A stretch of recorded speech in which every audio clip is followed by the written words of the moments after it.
Welcome to CREST22. Please welcome to the stage Carol Miller and Terry Tidbury.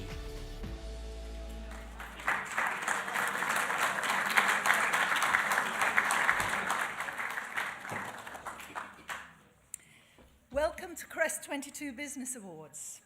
My name is Carol Miller and I'm a co-director of CREST Business Awards with Terry Tidbury. It's an honour and a real pleasure to be here today holding CREST Awards live and in the company of so many of you who've given us such incredible support, because we feel that these awards are living, breathing proof of the determination of businesses and organisations in Surrey to protect our environment. We sincerely hope that CREST Business Awards, set up in association with the University of Surrey's Centre for Environment and Sustainability, will help to inspire and motivate others to follow in your example.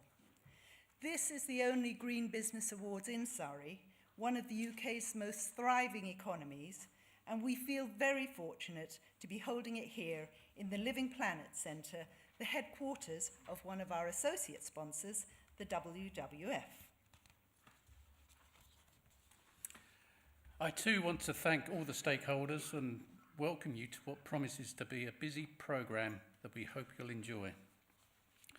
You will have seen our showcase exhibition of sustainable businesses and organisations is on the lower level. You will have an opportunity to revisit the stands and to meet other attendees during the interval, when we'll also be offering a buffet of vegetarian and vegan food. The buffet is on this floor, along with the bar and samples from Binary Botanicals and Chimney Fire Coffee. Now the boring bit. I need to make you aware of a few housekeeping notes before we begin. There are 2 exits at the back of the room. If you hear a fire alarm, we ask you please to evacuate the building using the nearest clear exit. Those unable to use the stairs should make their way to a refuge point situated at the top of the stairs, where they will receive assistance. Do not use the lifts and do not stop to return to other areas of the building to retrieve personal belongings. The assembly point is at the front of the building on the right of the bike sheds at the car park level. Please stay off the road to allow any emergency or other vehicles access. Toilets are located on the lower level in the gallery area and on this level through the corridor on the canal side. Smoking is not permitted anywhere on site, including the veranda outside reception. If you wish to smoke, please walk down to the canal where there is a smoking station. Finally, as a matter of courtesy to everyone around you, please keep your mobile phones on silent. That was just a practice. And while we know that many may want to take pictures and share on social media, please do not make or take any calls or use flash photography. Thank you. Right, so the WWF, as I say, they've been key to helping us stage CREST22 Awards as a sponsor and host. We're lucky enough to include Lauren Wiseman, Environmental Manager for the WWF, on our panel of judges. So it's a great pleasure to invite Lauren on stage to tell us a bit about this world-renowned conservation organisation. Thank you, Lauren.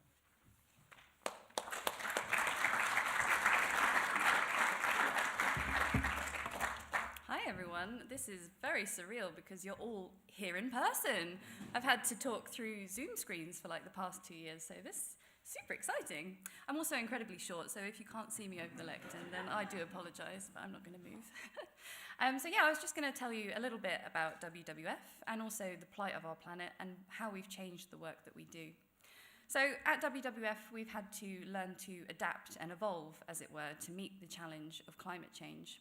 It's not enough to simply protect endangered species anymore. We have to fight to save their habitats and the ecosystems in which they live. But we can't do that either unless we address climate change and resource depletion, because we know that the #1 cause of habitat degradation is resource depletion, and that's human activity encroaching onto the boundaries in which species rely on the habitats in which they live. So we know that since the Industrial Revolution, global temperatures have risen by about 1.1 degrees. And that doesn't sound like very much, but in the grand scheme of things, it matters a lot. So the difference between standing outside on a 15-degree day and a 16-degree day might be the difference between wearing a t-shirt or a jumper, but every increment of temperature change matters for species and life on this planet, of which the humans are a species too. So we're very reliant on maintaining temperature rise to a maximum limit of about 1.5 degrees. And that's not a target. We don't want to reach 1.5. That's the upper limit of what we must stick to, beyond which into 2 degrees, 3 degrees, 4 degrees, life is going to pretty much struggle. And you see those apocalypse movies where everything's on fire. That could be our reality by the end of this century. So at WWF, we've changed the work that we do to not just protect endangered species, which is our bread and butter, and we're still working to protect things like, my mind's gone blank, what animals do we protect? Pandas, that's on the logo. Elephants, rhinos, I'm sure you can think of the other 13 species that we work to protect. But we're also working on things like the global food system. So we know that food accounts for 1/3 and 80% of deforestation. So it's not just about carbon emissions, it's also about resource consumption, as I mentioned at the beginning. So we're working on food. Man has got us into the problem in the first place, so nature's going to help get us out of it. So we're trying to So if every individual sitting in this room made a change in their personal lives and suddenly halved their carbon footprint, we know that it's resources that they're consuming and produce the products and services that they're producing too. And we know that finance is incredibly important. So if you changed your pension to a green pension, it's 21 times more effective than going vegetarian, never flying again in your lifetime, and switching your energy provider to a green tariff. 21 times more effective than all three combined. So it's essential for us to walk the talk and to tackle finance and global economies, especially when we're working to solve these problems of climate change, and in the background, money might be still continuing to fund fossil fuels, as most of our money probably does, unless we've actively gone and looked at it. Who knows what's going on in the background? So it's really exciting today, not just to see people's faces in person, but also to celebrate and acknowledge achievements and developments in sustainability. Because sustainable behaviours and sustainable business is what's going to help get us out of this mess that we've gotten ourselves into. It's not just about profit being king anymore. It's people and planet coming before profit.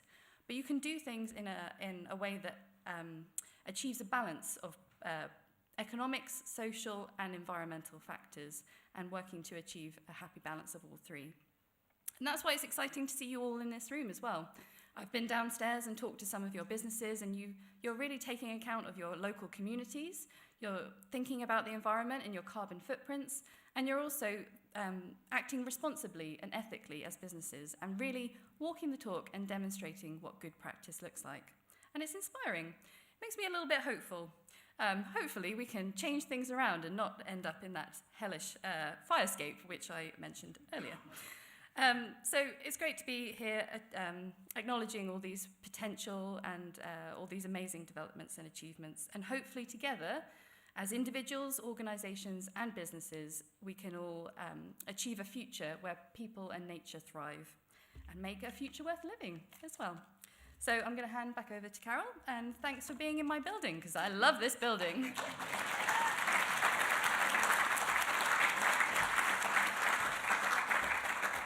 Thank you, Lauren.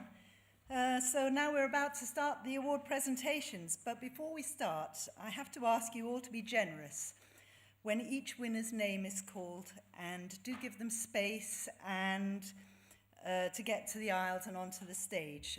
And winners, when you come to the stage, please come to the camera side and leave by the panda side. Yeah.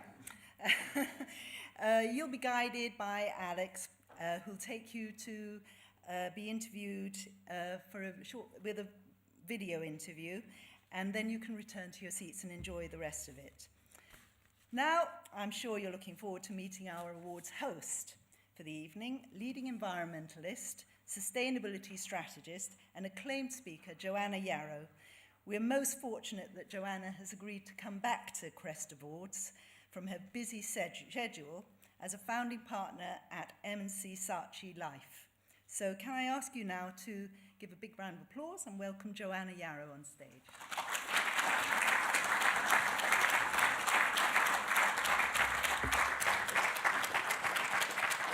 Well, thank you very much, Carol, and welcome everyone. It's so fantastic to see you here today. What a treat to be together in such a lovely place and to spend the afternoon and evening celebrating such great work. So I was really honoured to be asked last year to help with the first awards, and they were super exciting. And I was hosting from my kitchen table. So today I had to think about things like shoes. And I felt that the vibe last year was exciting, and there was a bit of jeopardy, but there was also quite a lot of potential forgiveness because no one knew what was going to happen next. And I realised that I've not done anything like this in real life for quite a long time. So let's embrace that sense of kind of mutual support and see what's going to happen next. Well, thank you, Lauren, for setting the scene so brilliantly and reminding us of why we're here. I mean, everyone says they're green these days, don't they? I've been working in this field for over 25 years, and I feel like I've done a pretty bad job because the world's quite a lot worse than it was when we started out. But it is so exciting to see the upswell of interest, not just engagement, but action in the business community. And so it's such a delight to be here with you all today to celebrate that and learn with and from each other. So yeah, as Carol said, we've got 6 awards that we are going to be presenting tonight. We've got, I think, 4 keynotes as well, which will be people to take a little bit more time to share their work, their stories. I'm one of them. But before we get to that, I would like to crack on with the awards. And the first category tonight is for Energy Efficiency Champion. And I'm going to let you know who the shortlist are. So the nominees in this category are One Thought Changes All, Plant Passion, and The Lightbox. And we're going to have a little film now, which will give you a taste of their work. Hi, my name's Raj Kumari Byford, and I'm from a company called One Thought Changes All Limited. We were set up during lockdown. The problem we looked at was efficiency and effectiveness of how we protect ourselves and our planet hand in hand. With the pandemic of the wasted plastic, masks, etc. going into our system, we were looking at a solution. The solution we came up with was using a globally recycled standard material, which unfortunately we could only, at the time, it had come in from China, but everything else was done very efficiently in the UK to create jobs and manufacture in the UK. So we have created a material made out of recycled, ethically sourced recycled yarn, which is then made in Leicester at amazing factories by some amazing people, and all the people are paid the living wage, and everything is done with efficiency in mind. We operate a circular manufacturing system, and the reason we say circular is we know that our product has been designed to be recycled, so it never needs to go into the waste system. So this product, which is made out of recycled plastic, very effective, you can touch it.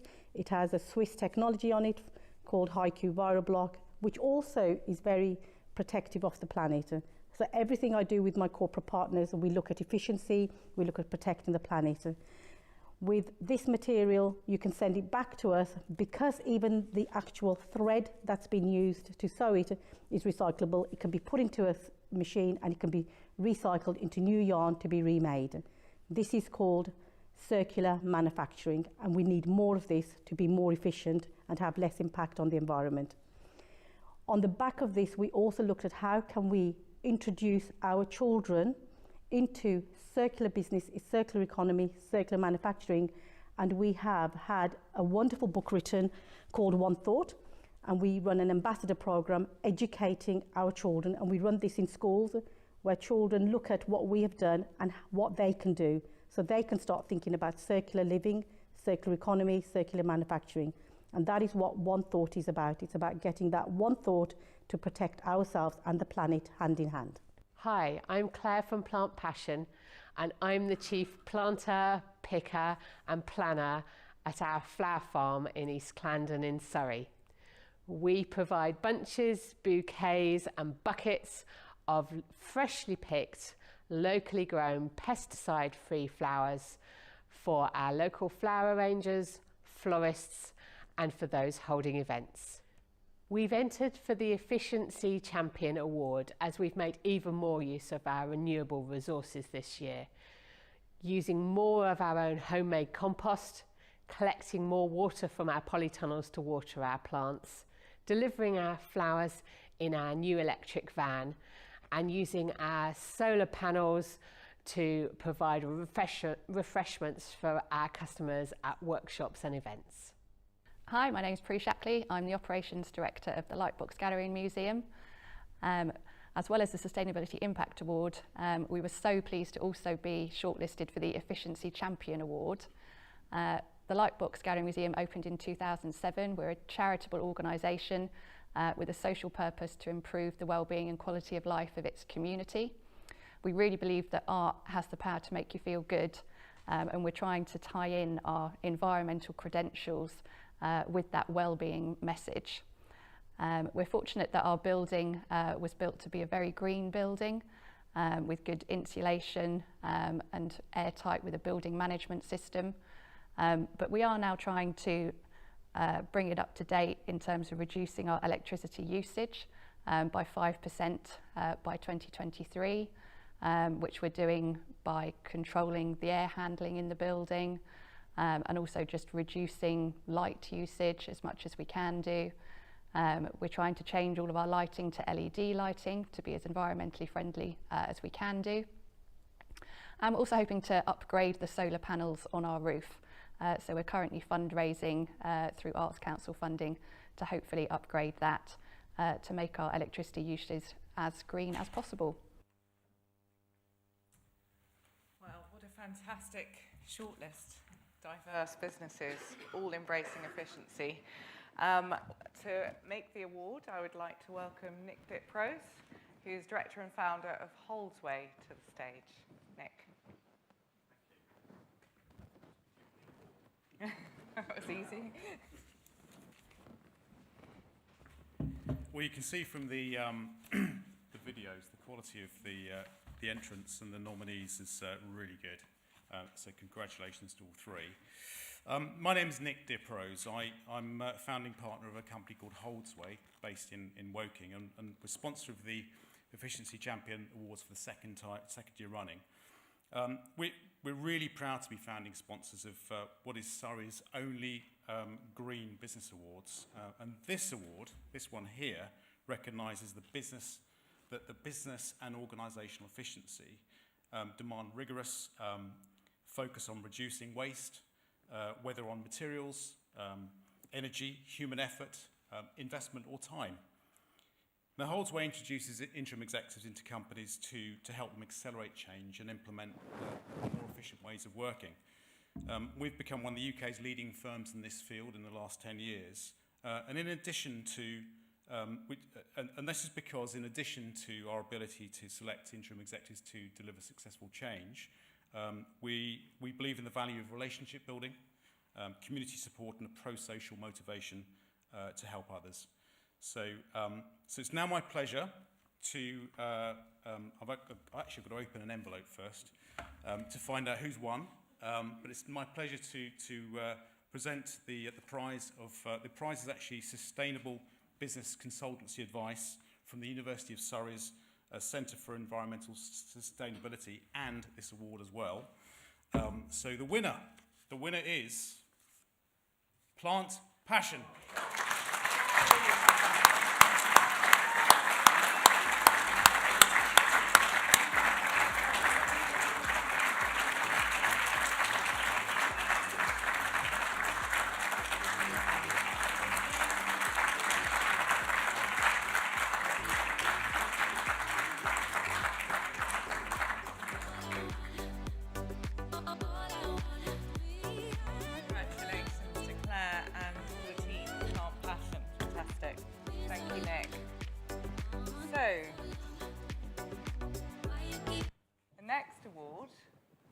is for sustainability impact.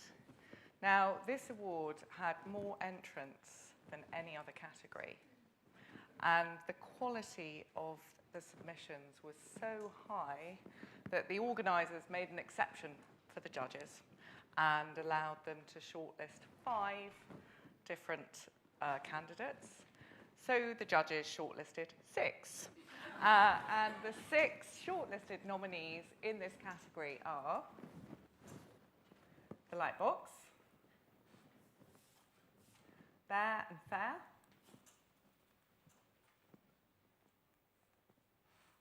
Jeopardy, Croydon Gymnastics, Clandenwood Burial Ground, Goldsworth Road Dental Centre, and Switchfoot Wealth. Now you can see it's a very broad range of organisations in this category. And what the judges were looking for was organisations that were really focusing on achieving impact both in the ways that they work as a business and in the work that they do.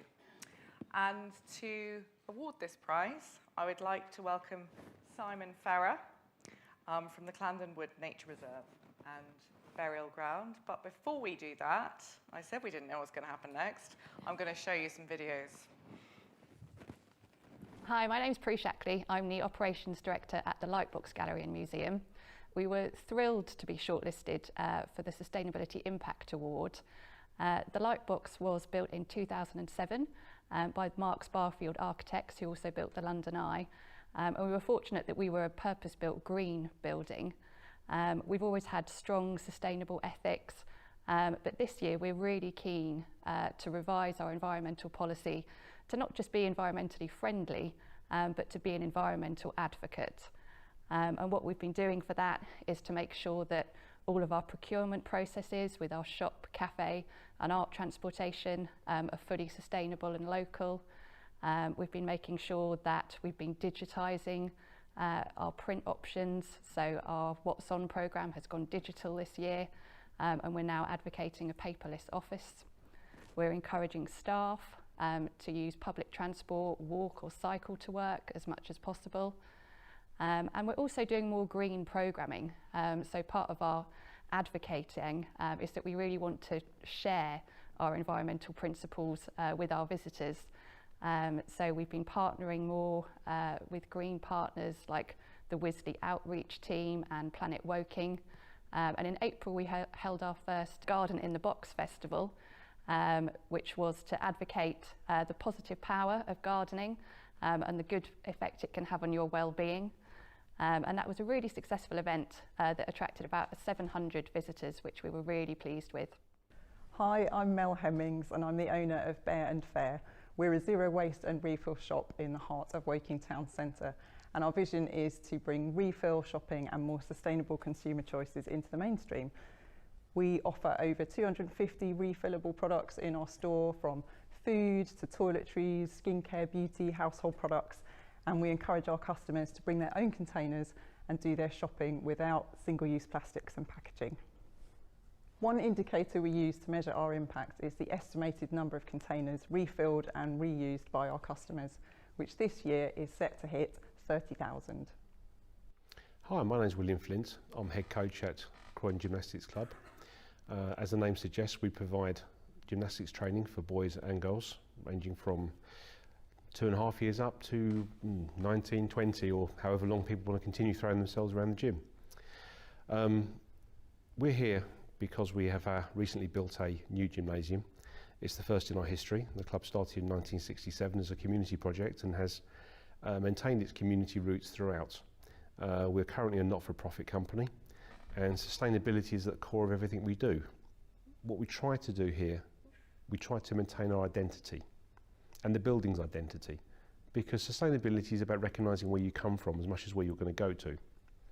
So everything we do within the gym, we try to think about it, how can we have the least amount of impact, from the insulation in the roof to the heating system to the water usage to what the kids even wipe their hands on.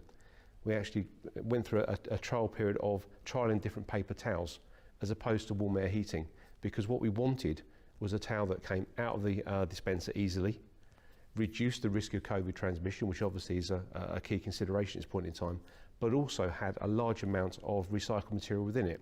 So we've settled on a particular brand of hand towel. That's the detail with which we've considered our undertaking from a sustainability point of view. And it's about building in the ethos of sustainability, whereby the children coming in today are the coaches of the future. That's what sustainability means to us. Thank you very much. Hello, I'm Simon Farah, the founder of Clandenwood Nature Reserve and Natural Burial Ground.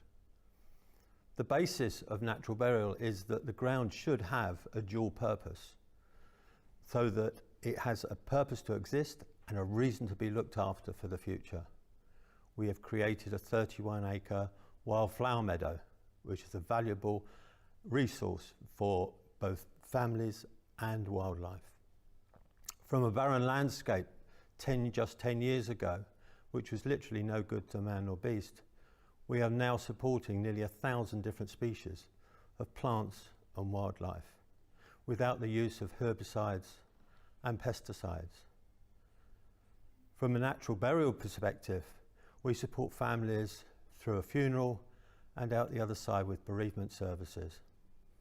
The site itself is bountiful, beautiful and beneficial. It is kind to our hearts and gentle to our world. Hello, my name is Karina. I'm the practice manager at Goldsworth Road Dental Center here in Woking. As a practice, we are very concerned about the environment. It is our goal to be green, sustainable, and to reduce our carbon footprint. We have already made some major changes in the last few years. We have changed our electricity company to ensure that we are only using green energy, and we are asking our team to save electricity, to switch off whenever possible. We have also made changes in regards to our waste. We are recycling our waste and have recently changed our clinical waste provider, ensuring that the new company is as concerned about the environment as we are. We are also a TerraCycle OLB recycling point, and patients, staff and local businesses can bring in their used oil care products to be sent off to a recycling point.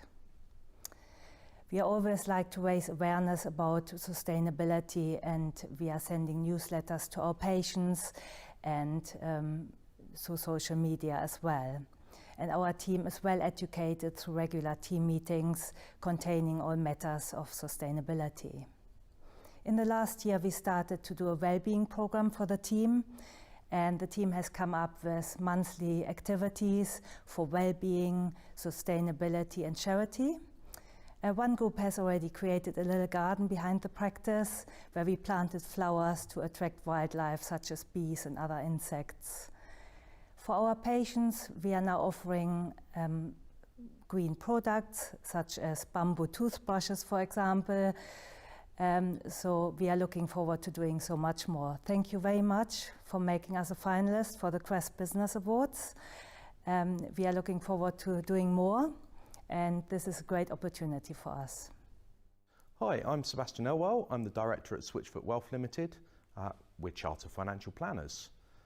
We help people build financial plans and invest sustainably for the future.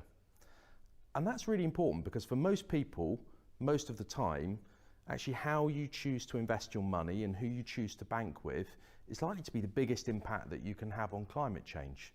Intuitively, that makes sense because we know that money is often at the root of all of the problems, but it's also at the heart of all of the solutions. So I very much view our job as a company is to not only look after our clients and help them make those sustainable investment decisions, but also to share our knowledge and expertise and inform best practice for my entire industry. And that's why being nominated for this award is just wonderful, really, because it helps us share that knowledge with the financial planning community. Well, there we are. As I said, an extraordinarily diverse and inspiring collection of 6 local businesses achieving positive impact. And to award the prize in this category, I'd like to welcome Jonathan Hamilton, who's Director of BNI Surrey, to the stage. Jonathan. Good afternoon. Get myself settled. Okay. It is an absolute honour to be awarding the Sustainability Impact Award. For those of you who don't know me, my name is Jonathan Hamilton. It's my privilege to be the Executive Director for BNI in the Surrey area. I'll spend a bit more about BNI in a moment. I did wonder, I was asked to introduce why we are supporting this particular award, and I have to say when I was approached to present this award, I did think, what is it that we really do that's green? Are we really qualified to do this? And then I reflected and I thought, well, there are little things that we do, little changes that we have made in the way we operate as a business, and that we would hope other people would actually consider making those changes. For example, we are a membership organisation, we send out member packs, and when we do that, we redesigned the member pack. A whole team of directors redesigned that member pack to have less packaging, to have zero plastic waste, to be fully recyclable, etc. And when we send it out, it goes in fully recycled packaging. At the time when I was approached, I thought, well, we do that, but that's such a tiny little change. But actually, that's the point, because if we all make these tiny little changes, that's what really has an overriding change on protecting our planet and living and operating in equilibrium, which again, most of our members are small and medium business owners, obviously across the Surrey area. And again, it's very easy to think the changes you make in your particular world or your particular business isn't going to make a change, but of course it is. So it's great to hear some of those videos, especially the gentleman talking about paper towels versus hot air drying. Seems like such a tiny detail, but actually that kind of detail is what really makes a difference. So for those of you who don't know BNI, we operate business groups around Surrey. We operate exclusivity, so once your profession's been accepted, no one else can come in. We've got 20 groups around Surrey, 400 members, and hopefully by supporting this award, we'll be increasing the awareness of protecting the environment in that area. So a reminder of our nominees. We had the Lightbox, Bear and Fair, Croydon Gymnastics, Clandenwood Burial Ground, the Goldsworth Road Dental Centre, and Switchfoot Wealth. As we can see, our entries were absolutely outstanding, in particular given that they expanded the number of nominees to 5 and filled it with 6. I'm very, very happy to announce that the winner of the Sustainability Impact Award is Clandenwood Burial Ground.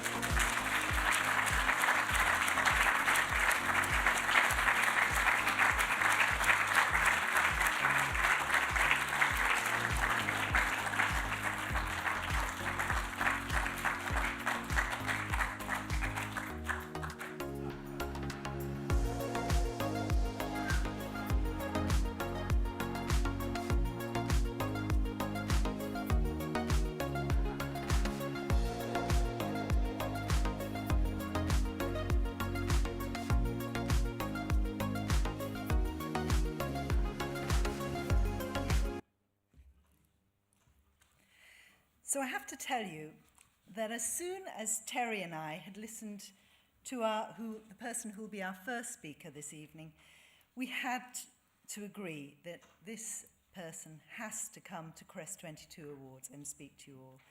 Andrew Griffiths is Director of Community and Partnerships for Planet Mark, which provides sustainability certification.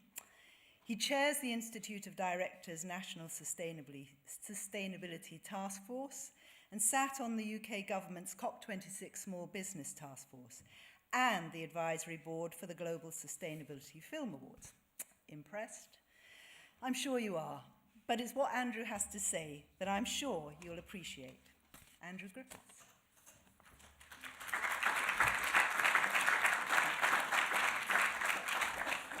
No pressure then. Hi everyone, how are we all today? We good? Yeah, this is exciting, right? We're here in person. Beautiful day, wonderful. This is such a wonderful space to come to. And walking across from the station was amazing. And it's really special to be here, not least because I was chatting. It's amazing to see Clandon Burial Ground winning a Sustainability Impact Award, because literally 2 months ago we buried my grandfather there. So it's really incredible to see that what they're doing being recognised, and given that sustainability is my world, seeing them winning awards means I'm going to go back and tell my family all about this later on today. So, so it's really wonderful. So I was asked to do a little bit of carbon jargon busting. So by show of hands, who feels like they have a good handle on carbon jargon? All right, okay, we've got a few. Okay, let me be more specific. Who knows what could define the 3 different scopes of carbon emissions? Okay, we'll go a few hands in here. Okay, right. Who could define the difference between net zero and carbon neutral? A few there. Okay, right, wonderful. So, by the end of this 8 minutes, I don't have long, hopefully I'll have defined this for you, okay?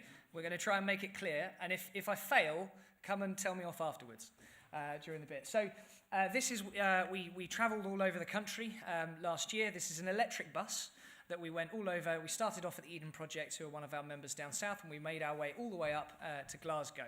And we developed this sort of way of trying to carbon jargon bust for people. So hopefully this is all going to make sense to you, and I'm going to go quite quickly.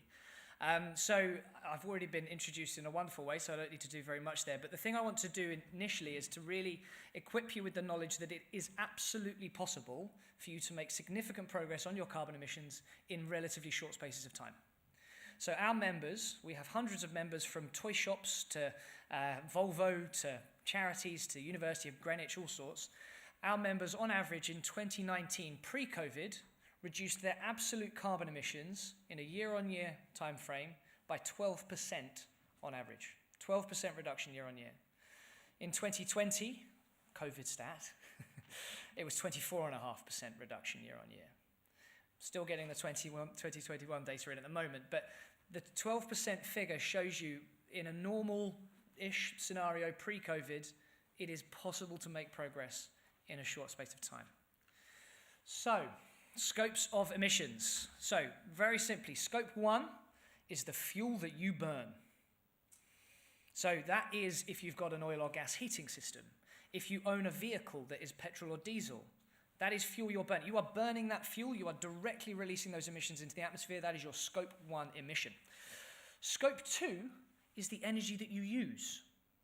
So it's your electricity bills, essentially. For most people, most businesses, it's your electricity bills. So scopes 1 and 2, fuel you burn, the energy you use. So it's your utility bills and your vehicle fleet if you own any. That seems pretty straightforward, right? Scope 3, everything else. There are 15 different categories of scope 3 that range from the fairly simple things like tracking your business travel and your waste to much more complicated things like your supply chain and your pension and your investments.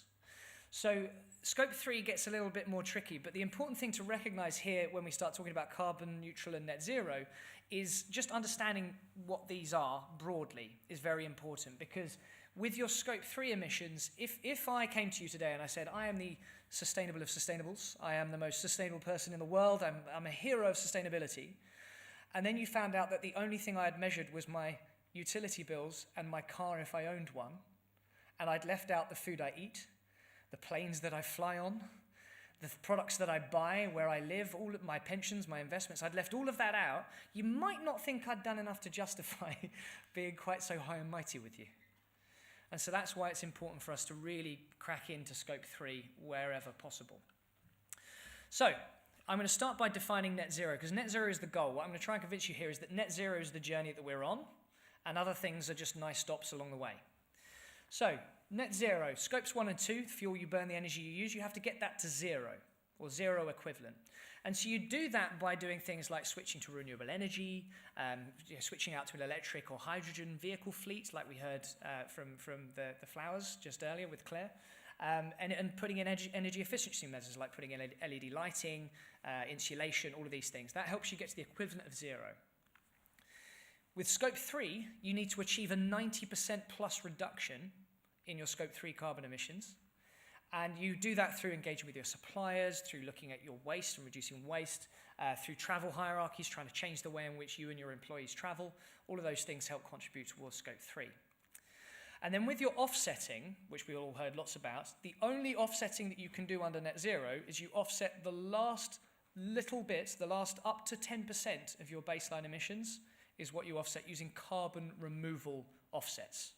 Carbon removal offsets being your lovely trees, your peatland, your seagrass, things that actually suck carbon dioxide out of the atmosphere, unlike many offsets, which are carbon avoidance, like investing in solar farms and wind farms, which is great, but a solar farm doesn't suck carbon dioxide out of the atmosphere. That's not its job.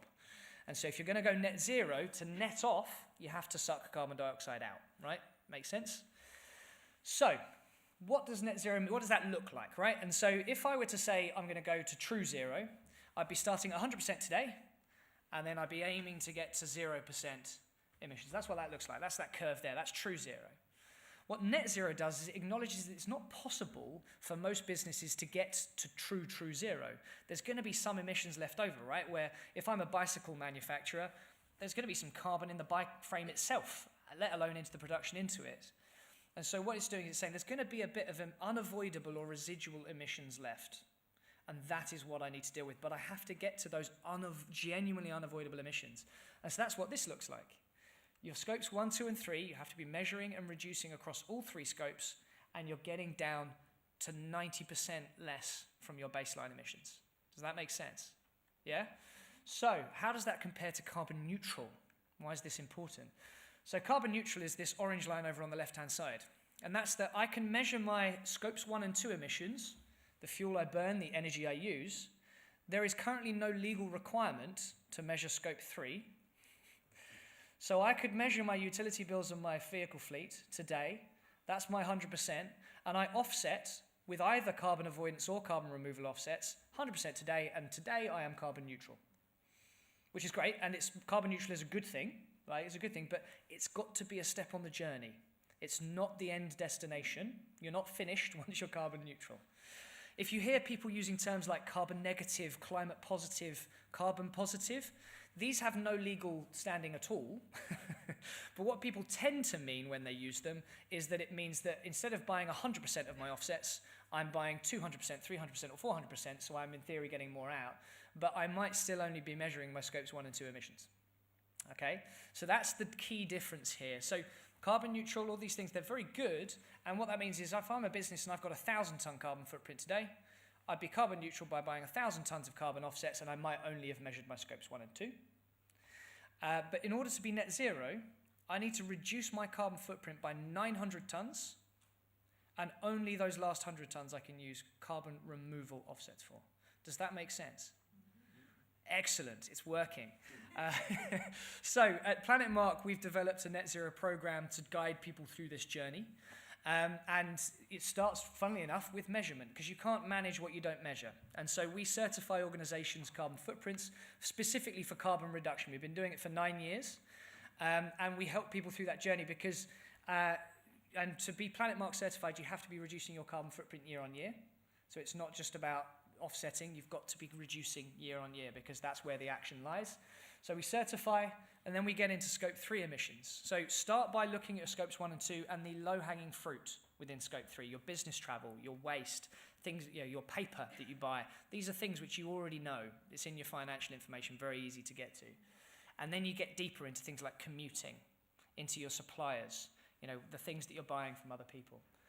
And then you work on your target setting. Okay, so if my baseline is 1,000 tons, what's a realistic time frame for me to aim to achieve a 90% reduction? Is it 2030? Is it 2025? Is it 2035? What is ambitious but realistic for me? And then you come up with an action plan on how you're going to achieve that. What am I going to do? When am I going to switch out my vehicle fleet? When does that make sense as part of my investment? When am I going to get solar panels on my roof if I have one? What am I going to do? What's my plan for getting there? And then the critical bit is the governance. Net zero governance. How am I going to check in year on year to make sure that I'm actually on track and report back against this? And this is a critical part. We're a partner of the UN Race to Zero campaign, and this governance bit is critical because you have a commitment year on year. Every year you have to publish in the public domain your progress against your targets. So the governance bit is critical. And then and only then do we talk about offsetting. The action is in the reduction. So hopefully I've helped make sense of that for you today, the brief whistle-stop tour. If I haven't, come and shout at me. I've got a little stand down there, and I'm more than happy to talk to people. And I'm going to round off with a little quote from David Attenborough, because it's a sustainability talk, and you have to. So this is what David had to say about this year and last year.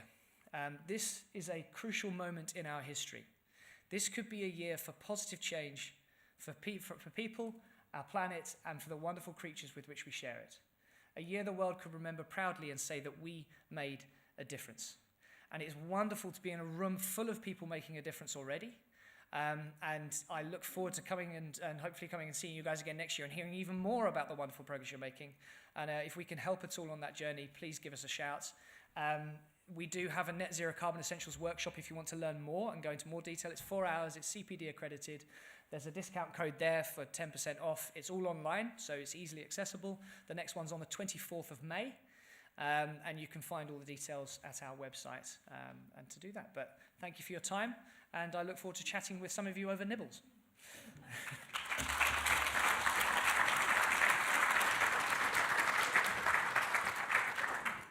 Andrew, thank you for taking us so eloquently through the carbon jargon jungle. Even for those of us working in this stuff every day, you do when someone says, do you know the difference between that and that? Go, I think so. So I might borrow some of those slides with pride. They were great. Thank you. So moving on now to our third award. This is for transforming food. Now we've heard already today at the beginning of the ceremony about the transformative power of food for good or ill, and here are some businesses who are leaning into the challenge and opportunity of using food as a way of helping to create a sustainable and tasty future. Now, we have three, we're back to a short list of three, I think. 3 nominees in this category. So we have the Chimney Fire Coffee, we have Crumbs Brewing, and Nordic Wellness Drinks. So I'm going to share a short video with you from those 3.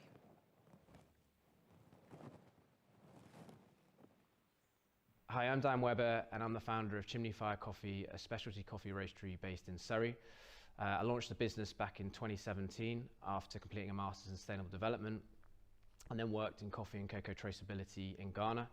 I'm extremely proud that the business has been shortlisted for the Food Transformation Award. Forming direct long-term relationships is incredibly important to us as it provides a sustainable source of income for our suppliers.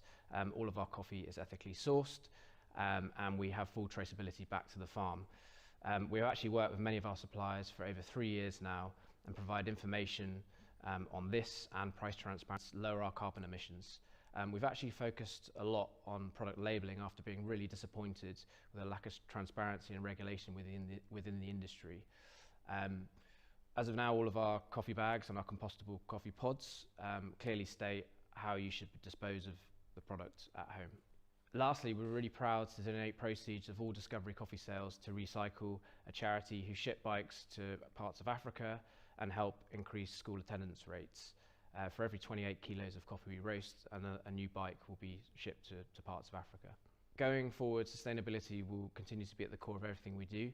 Sustainability, by definition, is about long-term impact, so we're constantly going to look at ways to improve what we do as well. If you'd like to find out more about this or any other part of our business, please visit chimneyfirecoffee.com. Hi, my name is Morgan Arnell, and I'm the Chief Crummer at Crumbs Brewing. We take unsold loaves from our local bakery in Reigate and turn them into a delicious range of beers.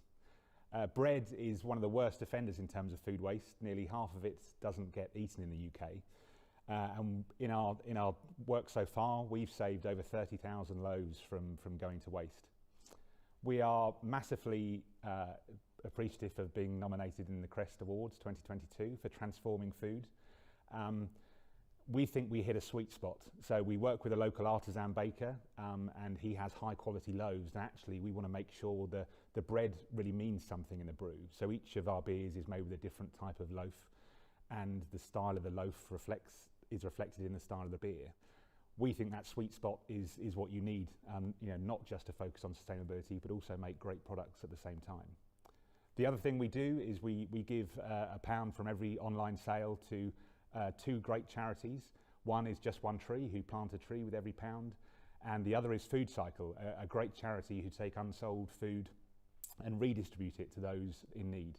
So if you haven't visited our website so far, please do. And if you buy beer from us, you not only get great tasting beer, but you're also doing something good for the planet.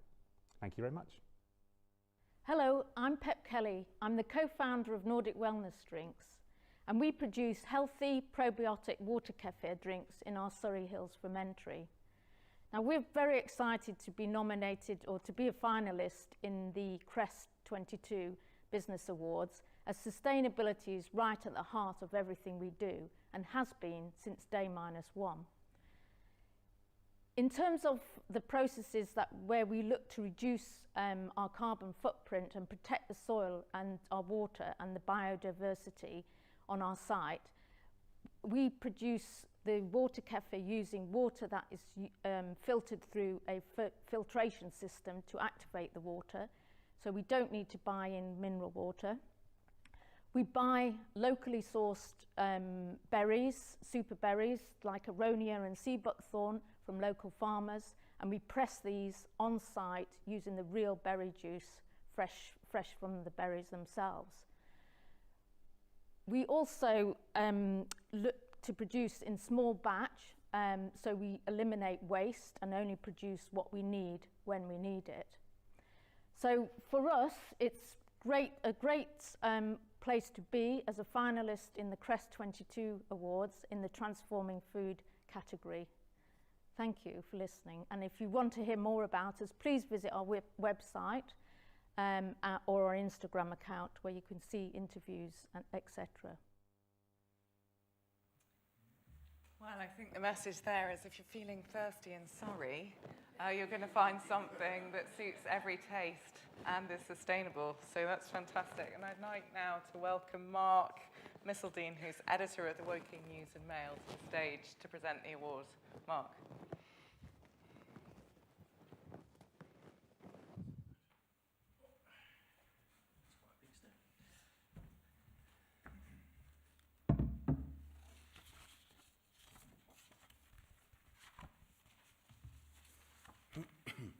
Well, hello everyone. My name is Mark. I'm the editor of the paper, and I'm very pleased to be here with us sponsoring the Transforming Food Awards. Having been part of these business awards since their inception, CREST is an initiative that is close to our hearts. It reflects the concerns shown by our readers over the environment. It's important, we feel, to support an awards event that showcases companies and organisations prepared to put sustainability at the core of their business practice, who are striving to protect the environment. I mean, this category addresses a real need to produce food and drink more sustainably, and it's been very encouraging to hear what's being achieved. You can save the planet with coffee and beer and super berries, so that's got to be good. I mean, what these businesses, and indeed all the finalists here today are doing, is the very definition of good news. And you all should make the most of any opportunity to blow your own trumpets, whether it's the local press or trade magazines, a community web group. You need to put your story out there. If you haven't done so already, my advice would be let the application form for this event at least form a rough draft for your own personal press release. Last year, these awards provided me with various stories about local businesses. There's the brewing company that was pioneering the use of waste product from the hop production, the leaves, to produce an award-winning drink. A business making swimwear from recycled ocean waste. There's a local children's nursery that was working with an eco-friendly nappy collection and recycling service and diverting thousands of nappies from going to landfill. They all made great copy, great articles for our readers, great publicity for the companies involved.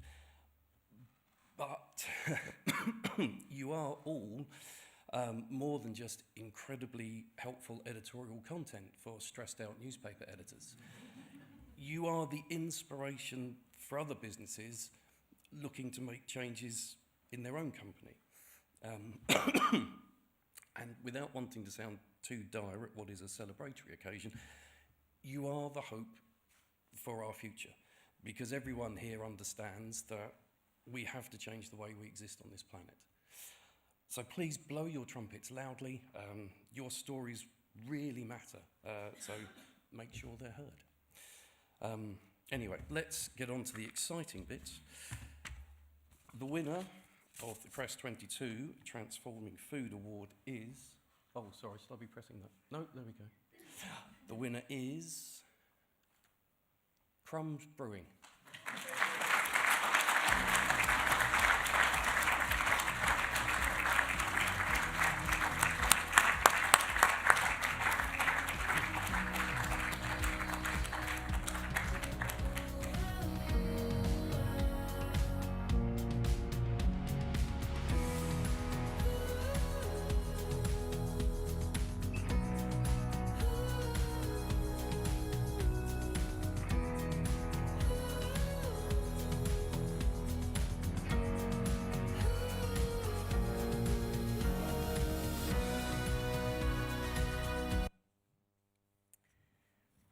Was really good. So on now to our next presenter. Surrey County Council has been a headline sponsor for CREST Business Awards now since it started. In fact, the County Council has been supportive of us since our very earliest days, and it's been phenomenal. We're very grateful. And so now I'm really happy to ask Councillor Marissa Heath, Surrey County Council Cabinet Member for the Environment, to talk to you all. Thank you. Hi everyone. I don't know about you, but this room's incredibly relaxing. It's got an ambience to it, hasn't it? I felt like I was in the cinema there, and now I've got to pull myself together. And I'm really humbled because the lineup of speakers is phenomenal, and I feel like the sort of weaker card here. But what I am going to try and do this evening is talk to you about what we as a county council are doing to help businesses and more broadly to get the County of Surrey to net zero. So I'm Marissa Heath, I'm the Cabinet Member, and that means I have to oversee the programme for Surrey Greener Futures. And that's the name we've given our work around reaching net zero. And we've given it that name because we want it to encompass a broad range of issues, but also because we want it to be inclusive and not owned by us alone. It's an ambitious programme, and it belongs to all of the people of Surrey and the businesses. And our goal is not only to prevent climate change, but it really is, and it's really my goal, to make Surrey stand out as the most strategically located county with all of its connectivity that we know about, Heathrow, Gatwick, London being close by, the M25, but also the greenest. And I think we've got great opportunities in Greener Futures and the work you're doing that we're seeing today to really showcase Surrey as leading, being the leading council here. So I'll work out how to use this device. You've seen that bit. Now, what we have a tendency to do at local authority, I'm afraid, is death by PowerPoint. So I'm going to go quite quickly through this. You can come back to me and ask me questions afterwards, but I'm also really aware there's a buffet waiting for us, and you're probably all very hungry, seeing as it's dinner time. So this is clear. You already know this. We've got no choice but to take action. And this slide sets out the projections if we don't do anything. Now, if you're anything like me, you probably like sunny summers, but we all know the impact of more rain, of warmer winters, and of the changes to our landscape from those increased temperatures. And internationally, we'll have all seen the press about the things that have happened with wildfires, droughts, floods, all of this kind of thing. And they're not disconnected, because obviously the whole food supply as well is also connected to this, as we've seen from Ukraine, what's happened in Ukraine and the problems with wheat, etc. But even in Surrey, if we localise it, we've seen more flash floods. We had a massive fire in Chobham Common only 2 years ago, and we are seeing more examples locally that make us know we have to take action on this. So where are we taking action? This slide sets out where predominantly our emissions are coming from, and you'll see it's predominantly road transport. It's one of our priorities to tackle transportation, and that's why we have sponsored the Smarter Transport Award today.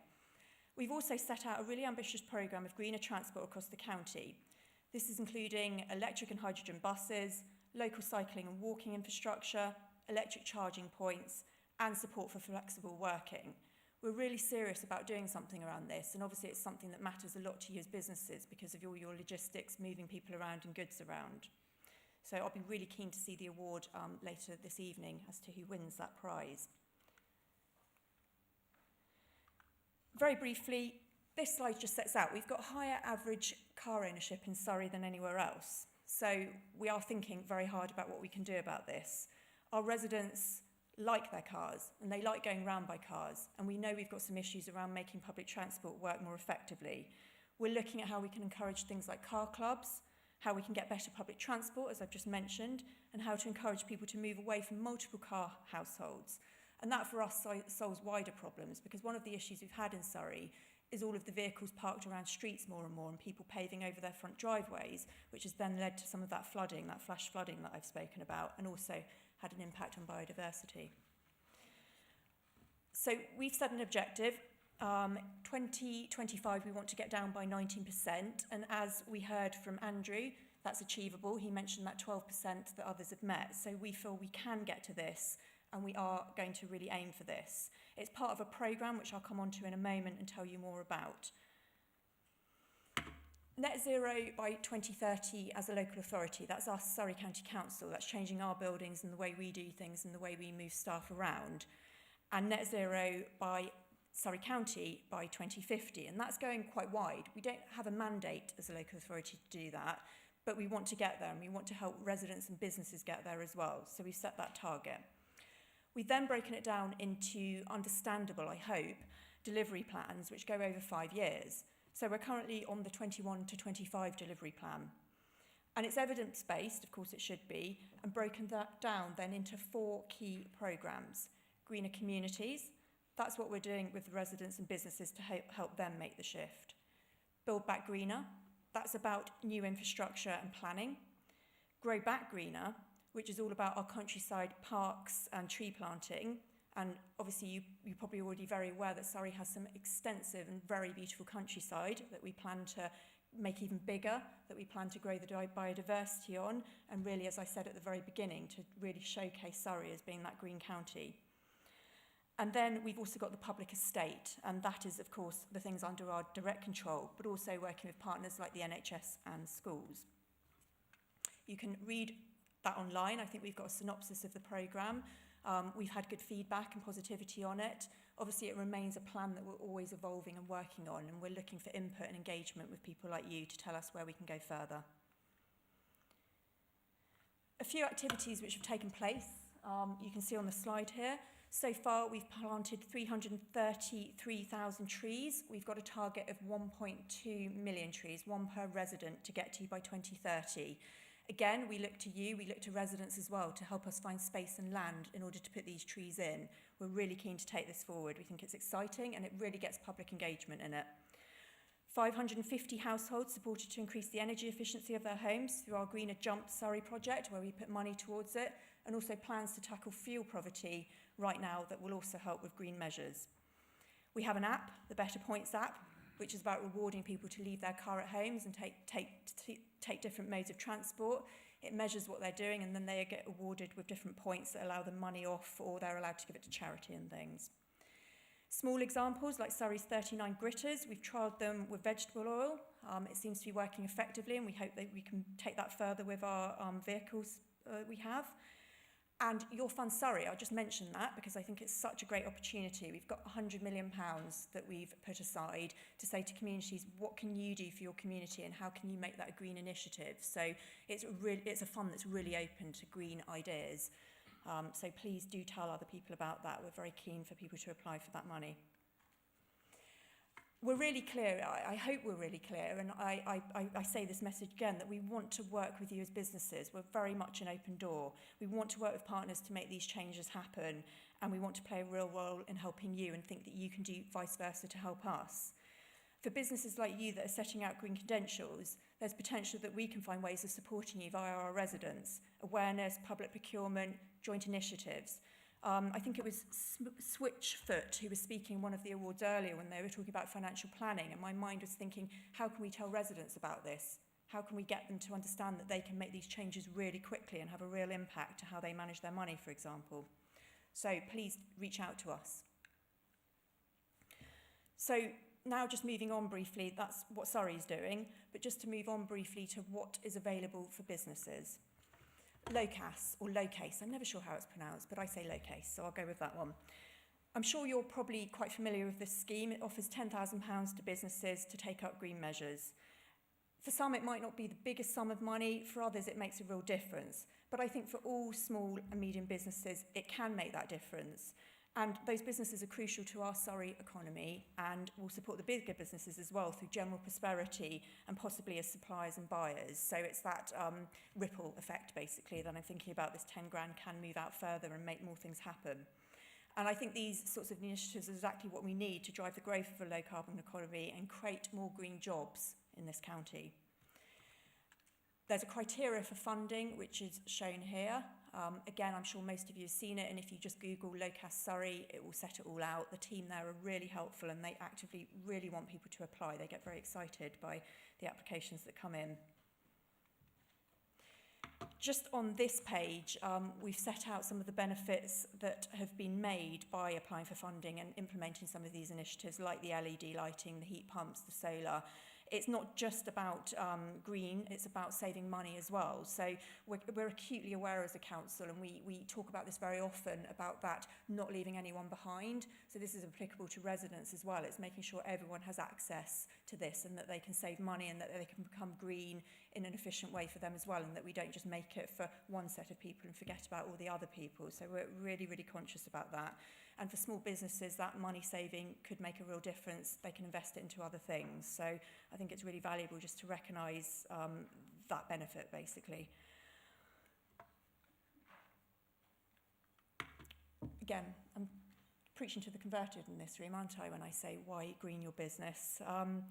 We really want to keep talent in this county and keep businesses in here. It's an ambition of us, it's a priority. We want our businesses to attract the best staff. We're thinking all around that, how we provide housing, how we provide the things that people want so they come and work in Surrey. And we want to enable well-being, more importantly. If you work for us, you know that we provide adult social care, that we do mental health services, all sorts of other services.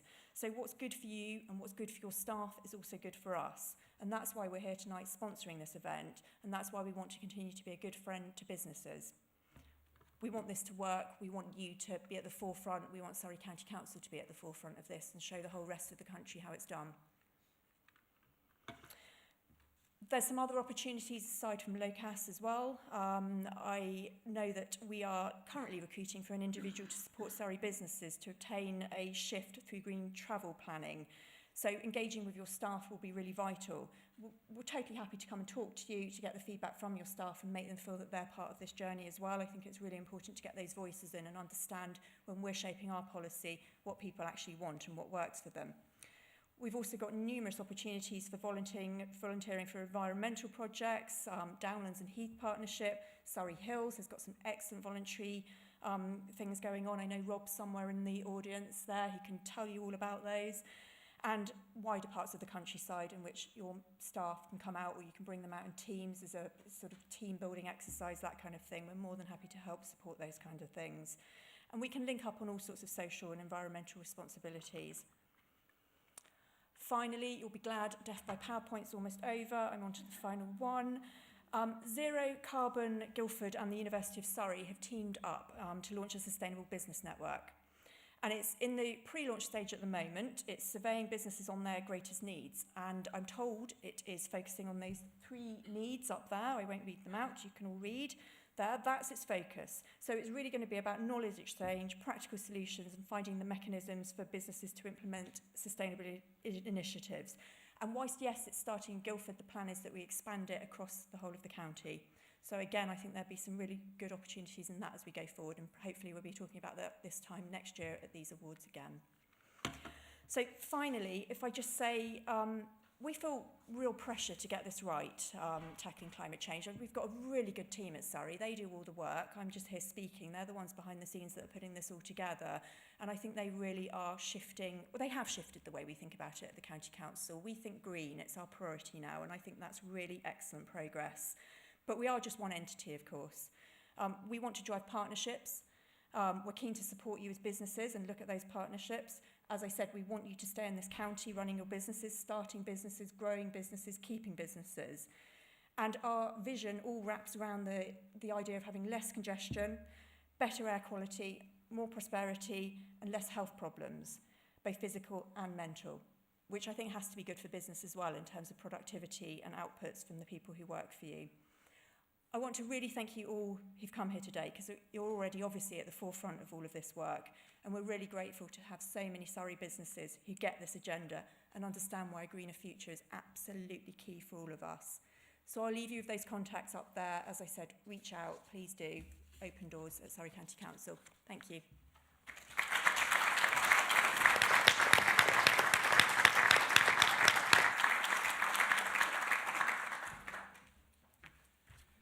Thank you, Marissa. We hungry? We thirsty? Right, we're now taking a break. The food and drink are on the balcony, as I explained earlier, but do take the opportunity to visit the stands again on the lower floor. You may find that a stand is temporarily unattended, as representatives will be trying to get something to eat and drink as well. Please make your bids for the prizes in our silent auction. It's been running online through our website, and it's on sheets of paper in the Himalayas room. We look forward to seeing lots more bids. There are some really wonderful prizes, something for everyone here. But we'll be closing it around about 6:30, 6:45, so that we can announce the winners at the end of the evening. Lastly, when you hear the 2-minute call, please make your way back to the seats, and we can get on to the second half. So all I can say now is enjoy the break.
Right, welcome back, and I hope you enjoyed the buffet and had a chance to visit some of the stands.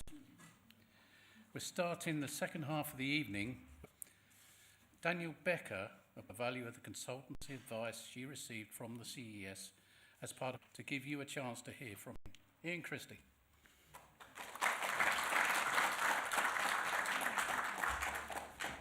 Well, thank you very much, Terry, and thank you to all the organisers for the chance to come and speak here tonight and give a brief presentation. And it's also been a joy to be a judge again. I had the privilege of taking part last year as well. And it's wonderful to see the CREST Awards becoming an institution in only second year. And it's also lovely, as others have said, to be in 3D as opposed to being on Zoom. And I can't quite get used to starting a presentation without dozens of people shouting at me, "You're on mute." But so it's a great thrill to be in that position. Now, I haven't got long, and I'm not going to give you many slides, and I won't go through every point on all the slides, but what I want to do is put the CREST Awards in context and reflect a bit on what's happened since the CREST Awards 2021. We've had a lot of developments at international scale, and I want to try and relate those to the local level and finish off by saying something about what the university is up to in relation to sustainability and environment, and we've got many exciting initiatives underway. Now, they say you should never let a good crisis go to waste, and we've got plenty of good crises which should be giving us all the motivation we need to make rapid progress on sustainability. We've got the challenge of recovery from the pandemic. We've now been given a great shock by the dreadful war on Ukraine, and those crises should give us the motivation, the reasons, the economic rationale for making much faster progress than we have so far on the climate and nature crises. Now, there are good things to be said about what we're doing in relation to both climate and the biodiversity predicaments that we're in, but the headline story is there's still a huge gap between what we say we're going to do and what we know we should do and what we're actually doing, and I'll just review that briefly. And we know that the agenda for the next 10 years is really massive. We have to make very fast progress, turn our grand plans and declarations into action at a rapid rate. We need to start decarbonising the economy really seriously in this decade. We've got to restore and protect the natural world as far as we can. And in the wake of the pandemic, we need to restore our cities and towns to good health. And that means, in part, making them greener and healthier places to live, as well as to work. We've got to change our food systems, partly to help with climate and partly to help with biodiversity loss. And I think as well, we need to reflect deeply about what we've learned from the pandemic. What is that telling us about resilience and well-being? What is it telling us about cooperation? How we can get true cooperation across sectors, across countries, and between citizens and communities around the world. So what I'll do is I'll focus quickly on the climate crisis and then the nature crisis. There are so many issues that we could look at, but I'll just give a few headlines. And we'll reflect on what's happened over the past year and whether we're making progress or not. So let's look quickly at climate. So since the last CREST Awards, we've had 2 blockbuster reports from the Intergovernmental Panel on Climate Change, which together add to about 7,000 pages. You don't need to read all of them. The headline story is, things are truly serious when it comes to climate, but we have the money, we have the technologies to deal with it. The trouble is the money tends to be in the wrong place, and the technologies are not being invested in fast enough. We also need to muster the motivation. Now, the evidence is there from all of those reports that we really should be acting with great urgency. So far, we failed to muster all of the willpower that we need, but there are really good signs that we're picking up on that front, and I'll mention those. The other thing that's happened, of course, is that we've got the net zero strategy from the UK government. Now, the government likes to say it's world-leading and world-class in all sorts of areas. In this case, it genuinely is. The net zero programme, it is a world-leading policy. And we've hosted the COP26 conference at Glasgow last autumn. If that didn't give us enough of a sense of urgency about breaking our addiction to fossil fuels, then the Ukraine crisis should have done that. Now, Andrew earlier on said it was compulsory to use David Attenborough quotes in these presentations, and usually I agree, but I thought I would go with Boris Johnson this time. And this is a quote which I think is really striking and true, and he made this at a youth conference that he was addressing just before COP26.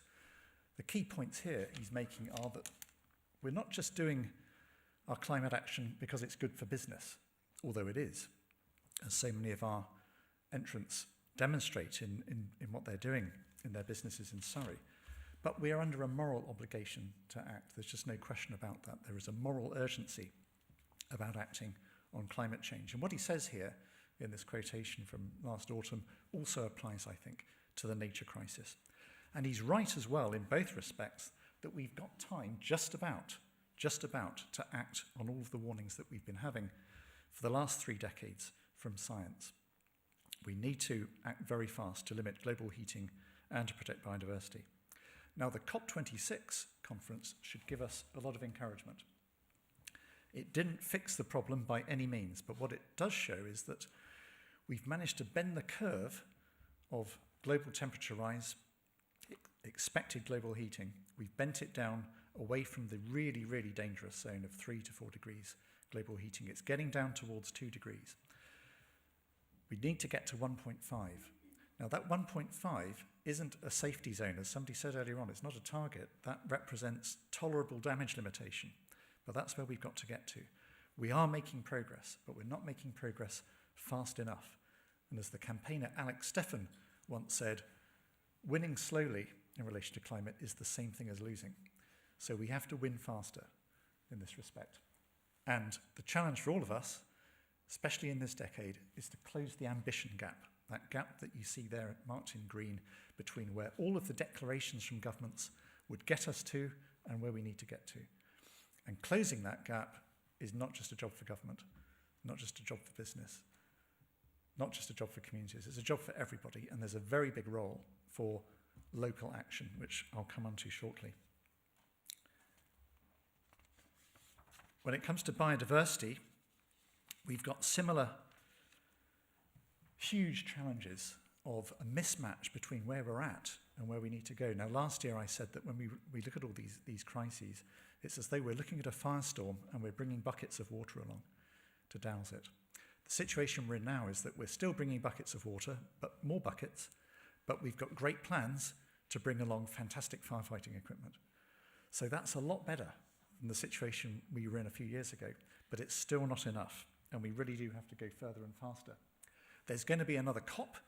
There's a biodiversity COP process as well as a climate one. That'll be coming up this year. We'll be hearing a lot more about biodiversity. And it's another opportunity to revisit the gap that there is between our ambition and the action that we're taking. There's still a huge gap between the big declarations we make, the pledges for finance, and what we're actually delivering. And as with climate, the nature crisis isn't something distant that we can postpone and hand over to our kids and grandkids. It's here, it's now, it's urgent, and it's on us to do something about it. There's a lot of good news, though, to report. All sorts of things are happening worldwide, and you may not have come across this declaration. This is from the Business for Nature Coalition, and it's really striking that businesses are beginning to coalesce and advocate for really strong action on biodiversity, just as they've done for many years now on climate.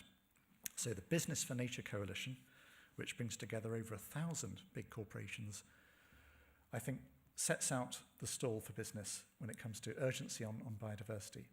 And the statements that they make about why it matters so much to business to see radical action on the nature crisis, I think we can translate that all the way down to SMEs.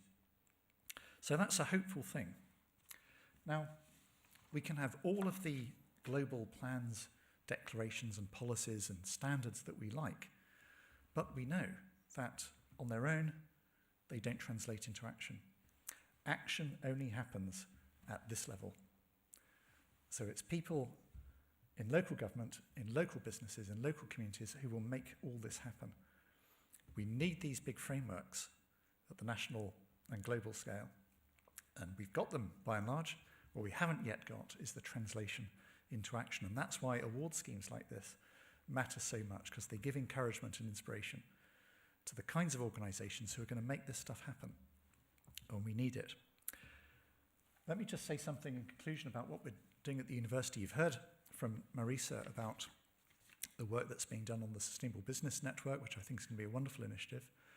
We're very happy as the university to be working in partnership with many organisations around Surrey, the County Council, with districts and boroughs, with the Surrey Climate Commission, with many companies and community groups, and we want to continue doing that.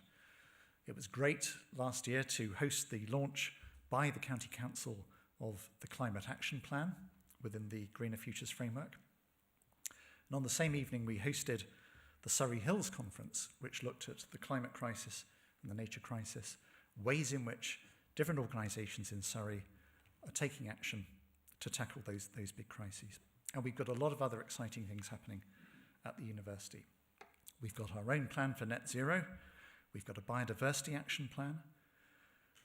We've been for 30 years in our Centre on Environment and Sustainability, one of the pioneering centres in UK higher education and indeed abroad in putting sustainability at the heart of research and teaching. And to mark those 30 years, we're now going to be setting up an institute for sustainability. So that's an exciting development which I urge you to all keep tabs on. And that will want to reach out to sectors across the county. We're also introducing a new undergraduate degree in environment and sustainability from next year. Really exciting innovation in our offer to students. But perhaps even more important than that, we've already been embedding learning about environment and sustainability in every single course. So every student at Surrey, no matter whether you're doing engineering or English, you will be engaged in thinking about environment and sustainability. It's a really important development, and it's great to see the university at the forefront of that kind of integration of environment across the curriculum. It's also fantastic to be supporting the CREST Awards. The university is delighted to be doing that. It's been wonderful to be a judge, and we look forward to working with one of the winners, and indeed to working with winners across the piece and to supporting this award scheme in future. The university has got a lot to offer. We've got students who want placements. We've got PhD students who need partners. We've got all kinds of projects that we do across different sectors, and we stand ready to work with all of you, public sector, private sector, and in communities on your sustainability journeys. And we look forward to doing that. Thank you very much for the chance to take part in the CREST Awards, and congratulations not just to the winners, but to all the entrants. It was a joy to judge them. Thank you very much.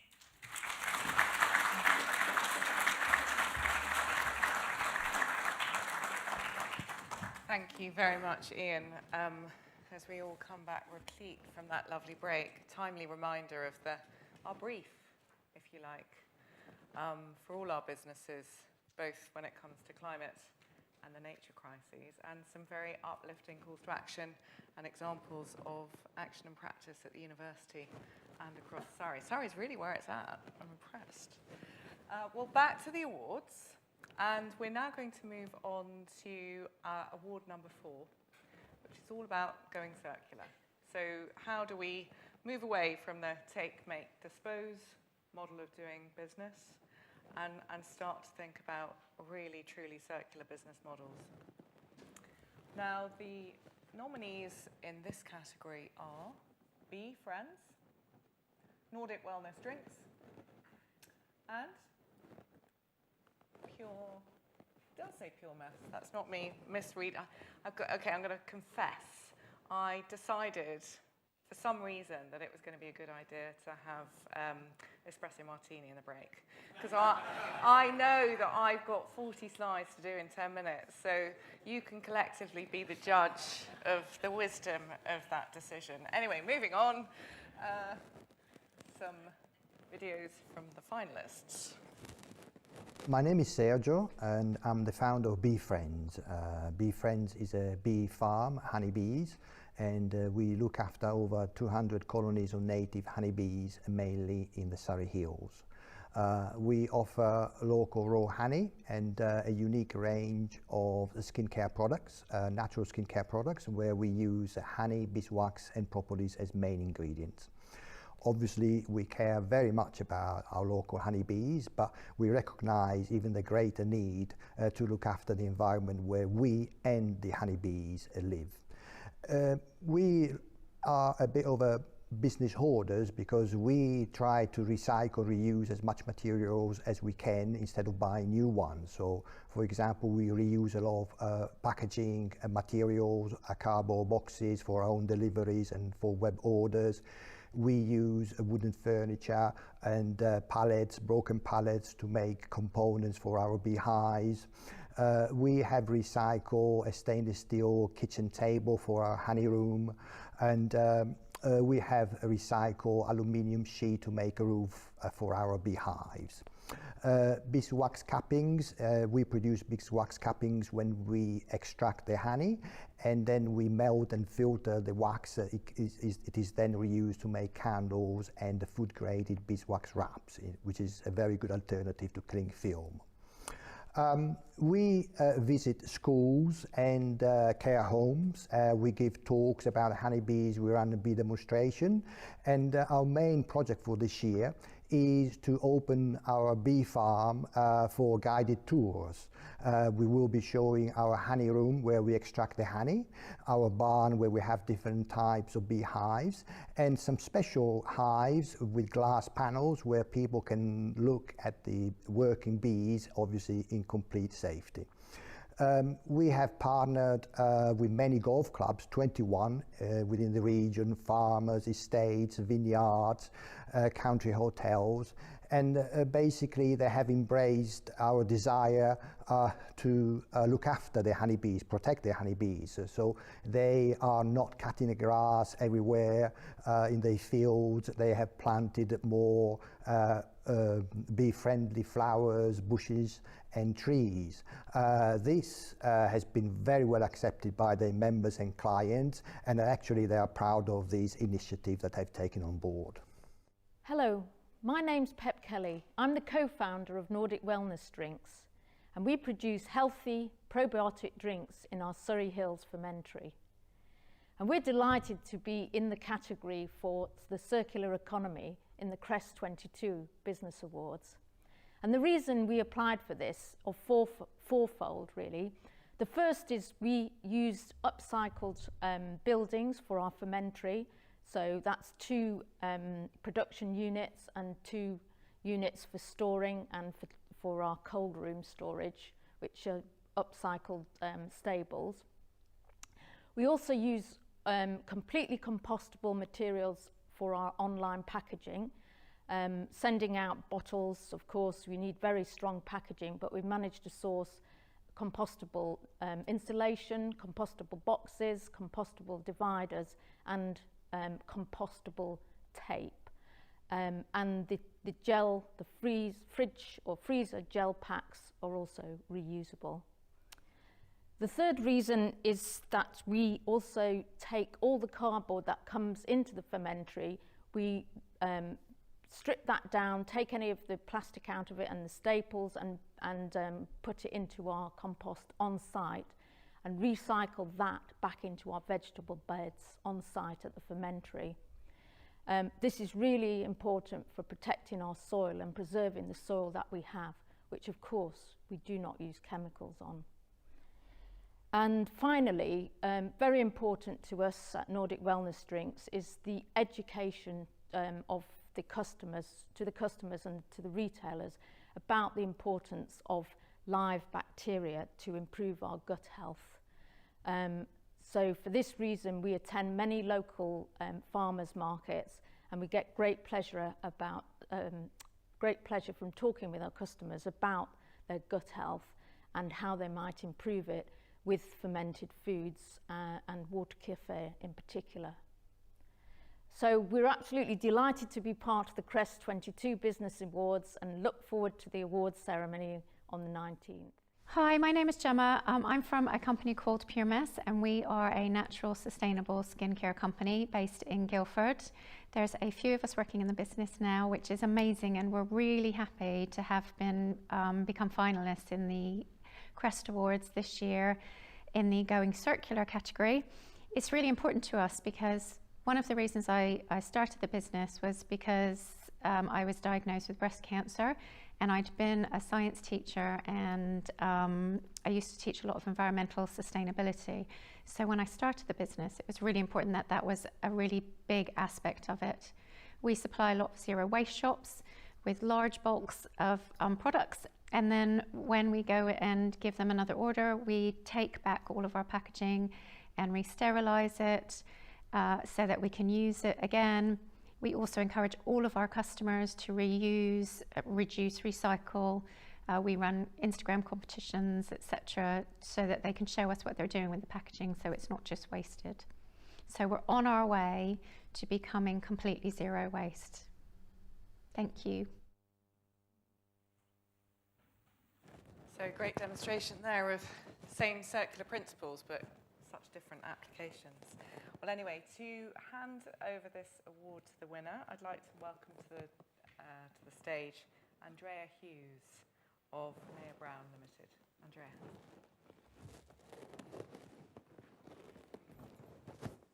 Thank you. Good evening. As has been said, my name is Andrea Hughes. I'm a technical director at Mayor Brown Consulting Engineers. My specialisms are in construction, environmental management, and my background is environmental science. We're pleased to join you today and to be sponsoring the Going Circular Award. And we're honoured to be one of the founding sponsors of CREST Business Awards. And we've enjoyed seeing their momentum as they've gone from last year to this year. And we're enjoying being part of it.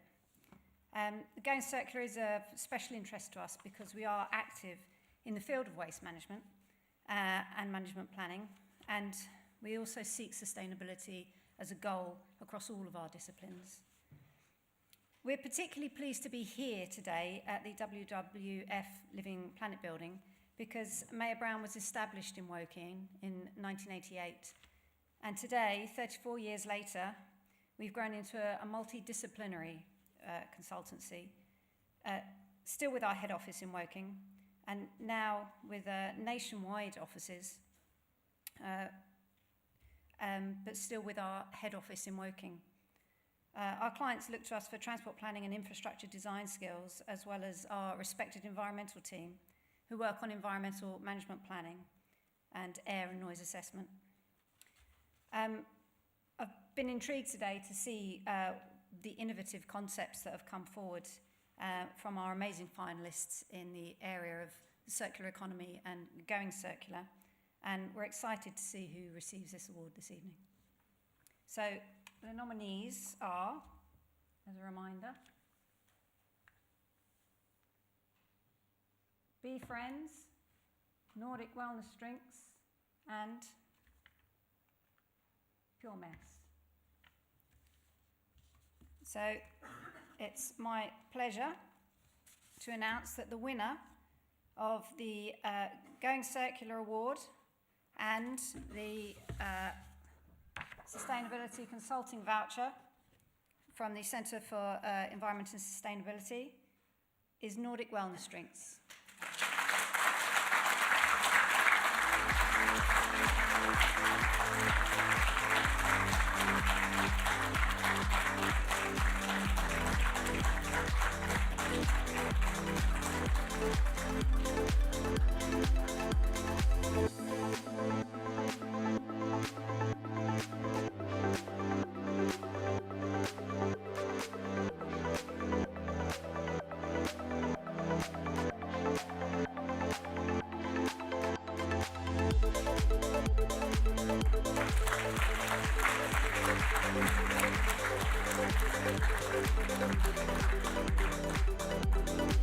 Well, congratulations to Pep and team, and I'll say, as well as sampling the espresso martini, I did also sample their whole range, so I think my gut biome is doing really well now. So, next awards category is for sustainable transport, smarter transport, and the nominees in this category are just two. We have McLaren Applied and Waverley Hopper. And a little video about those two companies. I'm Ashish Sethi, I'm the head of IoT Analytics business line at McLaren Applied. Most people know us from our involvement in motorsports, but what most people don't know is that we have taken the expertise that we've gained through the many decades of experience in motorsports and used that to create new products and new services in other sectors like automotive, public transport, and the Internet of Things, most recently in the mining sector. At McLaren Applied, we're in the business of pioneering a better future, and 3 ways in which we're doing that related to sustainability include the first, which is in the mining sector, where we're using advanced analytics and data science to help mining companies reduce the amount of fuel that their massive haul trucks consume across all of their sites all around the world. The second area is where we're helping OEMs of electric vehicles to drive uptake by addressing key concerns that consumers have around range anxiety and fast charging of electric vehicles. Our silicon carbide 800-volt inverter helps electric vehicle manufacturers to achieve goals of longer range and faster charging. We're also helping the rail industry by making trains smarter. We're providing connectivity technologies that can help rail operators to install connectivity at lighter weights and with less material, delivering less waste and therefore using less energy. Hi, I'm Richard Davis, General Manager of Waverley Hopper Community Transport. And I'm Susie Nolte, a volunteer trustee at Waverley Hopper Community Transport. And we're absolutely thrilled to be a CREST22 award finalist. For everyone who supports and uses and works at Hopper, this award would be the most exciting recognition of the revolutionary changes we're making to switch to a lower carbon transport solution, helping us fulfill our responsibility to the environment as well as our social purpose. Hopper is a non-profit organisation and a registered charity providing community transport in and around Waverley Borough. We have a fleet of 25, soon to be 26, accessible minibuses that look a lot like this.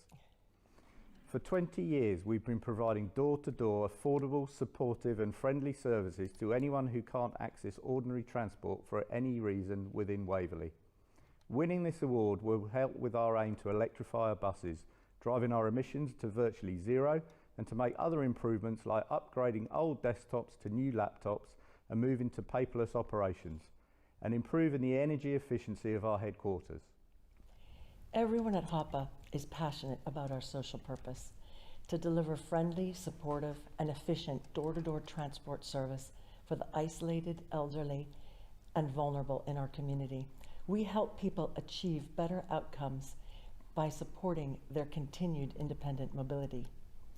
Everyone gains from community transport, the passengers, the local businesses, the health service, councils, to name a few. And our business is a green one. By cleverly combining journeys, Hopper helps reduce congestion on the roads, improving air quality and road safety for everyone. Transport is the UK's largest emitter of greenhouse gases. As well as helping to clean up the air in our towns and villages, offering electric bus travel will give our passengers an affordable, greener travel option. The shift to electric vehicles and other changes will launch an entirely new and extremely exciting era for Hopper. To announce the winner in this category, I'd like to welcome to the stage Councillor Matt Furness, Cabinet Member for Transport from Surrey Council. Or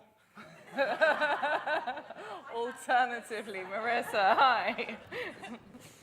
Yes, Matt Furness unfortunately couldn't make it, so you get me again. Sorry about that.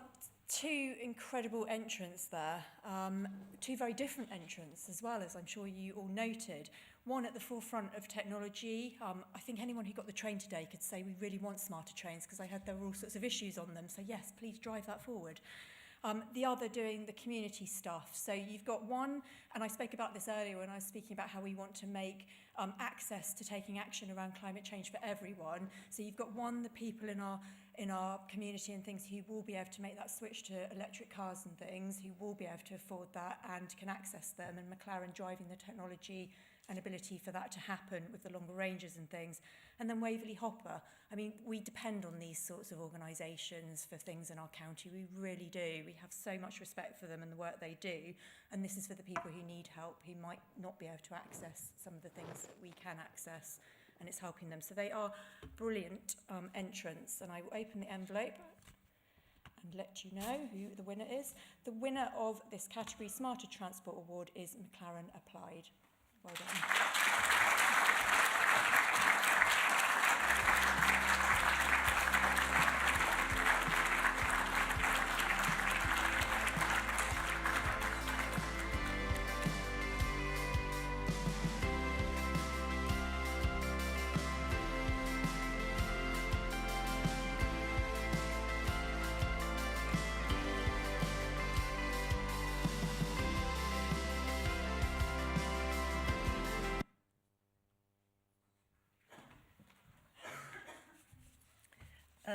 Now, I know we've all been looking forward to hearing more from Joanna, and I know it does seem like we've got a bit of a bonus here, but now that we know that she's had a martini espresso, it's going to be even better. So, thank you so much for getting us through the award so brilliantly so far. And now I hope you'll share some of your extensive experience, which I referred to earlier. But I don't know if many of you know this, but each one of you, or practically every one of you, will have been affected by the work that Joanna's done, like millions of people around the world, as a result of her work for IKEA as their global head of sustainable and healthy living. So I won't go on anymore, and I shall leave it to Joanna. Thank you.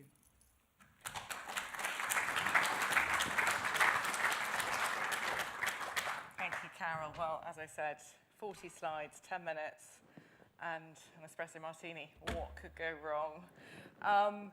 But seriously, it's great to have a little bit of time to share my story, and I hope that by trying to squeeze 40 slides into 10 minutes, I'm not going to confuse everything completely. Some of you I will have met last year, but online, so I can't recognise your faces, so forgive me if I share a few of the same anecdotes that I did last year. Carol asked me just simply to talk kind of about what I do, how and why I do it, and some of what I'm doing at the moment. And so that's what I'll try to do in 10 minutes. But I mean, basically, my mission is all around mainstreaming sustainable living. And my story started when I was about my daughter's age. So that's me, aged about 8. I grew up in a woodland in Sussex. My grandparents lived in Woking, so I came here quite a lot. But I had the parents who were green well before it was fashionable. I had the second-hand clothes when that wasn't a thing, stone ground, wholemeal, everything. And as a child, actually, what you really want is to be like everyone else. So looking back, from an early age, I had this inattention, where for me, looking after, protecting, and if possible, enhancing the natural world that I relied on, that was my playground every day when I got home from school, I was lucky, was a no-brainer. I felt that before I learnt it. But at the same time, I was pretty conscious that I wasn't going to live like my mum and dad. I quite liked clothes, witness the shoes, travel, and the good things in life. So for myself, I had this tension of wanting to look after the world, wanting to have a great life, and not wanting to have to compromise. And I also recognise that if we were to create a better, more sustainable life that was actually accessible and relevant for lots of people, we weren't all going to be able to live off-grid in a Sussex woodland. So the idea of mainstreaming sustainable living and a great quality of life within planetary limits has been, sorry, I'm making funny noises, aren't I? Has been what's driven me personally, but it's also been what's driven my career. And so over the years, I've done a number of things, but I would say from about 2000, I set up and ran a company called Beyond Green, where we worked on a whole portfolio of projects looking at places, communities, homes, lifestyle, behaviour change, engagement, broadcasting, but it was ultimately all around this question of how should we live? How do we make life better within planetary limits? And so that has been the thing that has guided me and has guided my work. And in the minutes that I've got today with you, I'll share a few stories from more recently in my years at IKEA, where I was head of sustainability for the UK and Ireland initially, and then worldwide leading their sustainable healthy living agenda, and also two of the projects that I'm doing at the moment with M&C Saatchi Life and Human Nature. I'll take a step back. I mean, I think several speakers have done this very well already, but it is sometimes too easy to lose sight of why we're doing all this stuff. And it boils down to the fact that we are living very far beyond planetary limits. You've probably come across Overshoot Day. This is the day where, as a species, we go into overdraft. This is the day every year where we use resources at a point where they can no longer be replenished, where we produce waste in a way that can no longer be absorbed. And every year since the 70s, we have been reaching Overshoot Day, so the day when we go into overdraft earlier each year. So last year, we went into overdraft as a species on the 29th of July. And we wouldn't run our businesses like that, and we wouldn't run our household budgets like that. The limits are absolute. The bank can't give us more. And I think Cristina Figueras put this particularly well, where she said, we're entering the most critical decade of human existence. So by the end of the 2020s, we'll have largely decided the quality of life on this planet for centuries to come.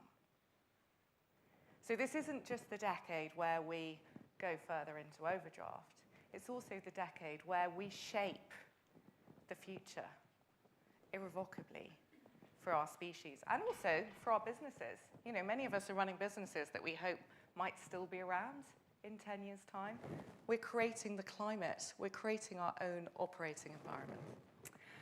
And bizarrely, despite all the problems that we've been acknowledging this evening, in some ways we've done the easy bit. Some of the infrastructure stuff, some of the paths that we're now on greening the grid and so on, they're not perfect, but we're starting to put down those hard wires. And if we think about the change that we need to effect over the next 10 to 15 years, for example, when it comes to decarbonisation here in the UK, around 60% of the change that's needed is actually going to come down to individual citizen behaviour, and when it all adds up. So that's a lot about what we buy and how we live, the products and the services that we buy, and the everyday behaviours and choices that we make as individuals, as communities, as neighbourhoods, as societies. And a very long time ago, it was on the other side of the planet, or it was urgent. That's changed a lot. My daughter's 8. By the time she's at college, this stuff will have been decided. I and my friends and colleagues definitely feel the urgency, but what we don't necessarily feel is that we have agency to change. And this was some research that we did when I was at IKEA, where we asked consumers in 30 different countries worldwide how they felt about the climate and the importance of taking action on climate change. And 85% of consumers worldwide, this includes Australia and the US, said that they felt that taking action on climate change was urgent and that they would like to do more in their everyday lives. High awareness of the urgency, but only about 6% said there was something that they felt that they could meaningfully do in their everyday lives through the products, the services, their everyday behaviour choices. So that's a huge gap. As a problem, it's also an opportunity for any of us running businesses. And people are increasingly looking to businesses and brands to solve the problem. And that's something, interestingly, that during the pandemic we've seen accelerate. I think a lot of us were worried that concern about the environment might go off the boil a bit when we were all faced with, pandemic of unprecedented proportions. But actually, one way or another, that level of awareness has stayed. But something that we see coming out of it is an increasing focus on CEOs, businesses and brands to take action. And here we have a stat, 81% agree that without change from big businesses, the planet cannot be saved. I'm sure that was just because they were asked about big businesses. I'm sure that they would have similar feelings about small and medium-sized enterprises as well, so we're not off the hook. And so that's the setting which I suppose back in 2013 when I joined IKEA, I was beginning to dig into. And at IKEA, the interesting thing that I learned was that the business wasn't set up to sell cushions and billy bookcases, although it does that quite well. It was to create a better everyday life for the many people, which means most of us. And it was already on the path that I think many of us here today are on as businesses, of thinking about how can we do not just a linear business model that's less bad, and not necessarily even that's circular, although that's great, but actually we need to go beyond that now. And we need to start thinking about how can our businesses be net positive, regenerative. How can the world, whether it's Woking, Surrey, the UK, or more broadly, be better socially and environmentally because our businesses exist than if they didn't? That's the agenda that we need to lean into. And so that at IKEA was something we call People Planet Positive. That was our sustainability strategy that was all around this idea of net positive impact. And so my job was to think about how we could take that founding discipline 78 years ago of a better everyday life and the idea of net positive, and then think about what's our North Star as a business? Where can we make the biggest change happen in the most meaningful way? So my KPI was quite scary. The goal that we set ourselves was that by 2030 we would inspire and enable more than 1 billion people to live better lives, better quality of life, better health, better well-being, but within the limits of the planet. And that's definitely a journey they're still on. I sadly moved back to the UK and away from IKEA 2 years ago, but their journey goes on. And the job, of course, was to do that in ways that would create commercial opportunity. Because if this stuff is CSR and something that's on the side of your core business, you're never going to get where you need to fast enough. And so actually that's where my journey with Surrey started. So one of the jobs that we realized we needed to do to make this happen for real was to really understand how people live, how they live today, and how they want and need to live in the future. And so we set up something called Live Lagom, which Ian and his colleagues were very instrumental in, which was a social living experiment, and it still carries on today, influencing the business, to say, let's work with households, understand their everyday hopes, needs, and dreams, and how we can meet those in ways that are more sustainable. And it's influenced all sorts of things, and this is the not new anymore, but opened a couple of years ago, store in Greenwich that was influenced by this research into how people live. This is an app that we created globally, IKEA Better Living app, that individuals worldwide can use to explore and gamify sustainable living. And then the insights from that come back into the business to help shape the offer. And also, when it comes to circularity, I mean, someone said to me in the break, oh, IKEA piles it high. Yes, mass consumption by any brand for the sake of it is not good. However cleanly you make your products, how do you take them back? How do you reuse them, refurbish them, maybe lease them rather than sell them? So that's something that I was very much working with colleagues on in terms of creating new business areas where maybe you don't sell a product. Maybe you sell a sit-down service where you can lease any sofa you like for a given period. Food. Not many people realise this, but IKEA is the 10th biggest restaurant chain in the world. So we were looking at how you could help people to grow their own food, as well as switching things like the iconic meatball to a veg ball, and also how you could generate your own energy with IKEA selling you solar panels and so on, and designing the whole store and customer experience in different ways. I've got a feeling that people in the back of the room are waving at me and I'm running out of time, so I'm just going to keep going fast. So that was IKEA. I moved back to the UK day before lockdown. and was lucky to be approached by a company called M&C Saatchi, which is the world's biggest independent communications organisation. And they are very good at understanding what makes people tick, behaviour change, and how to communicate and create new norms.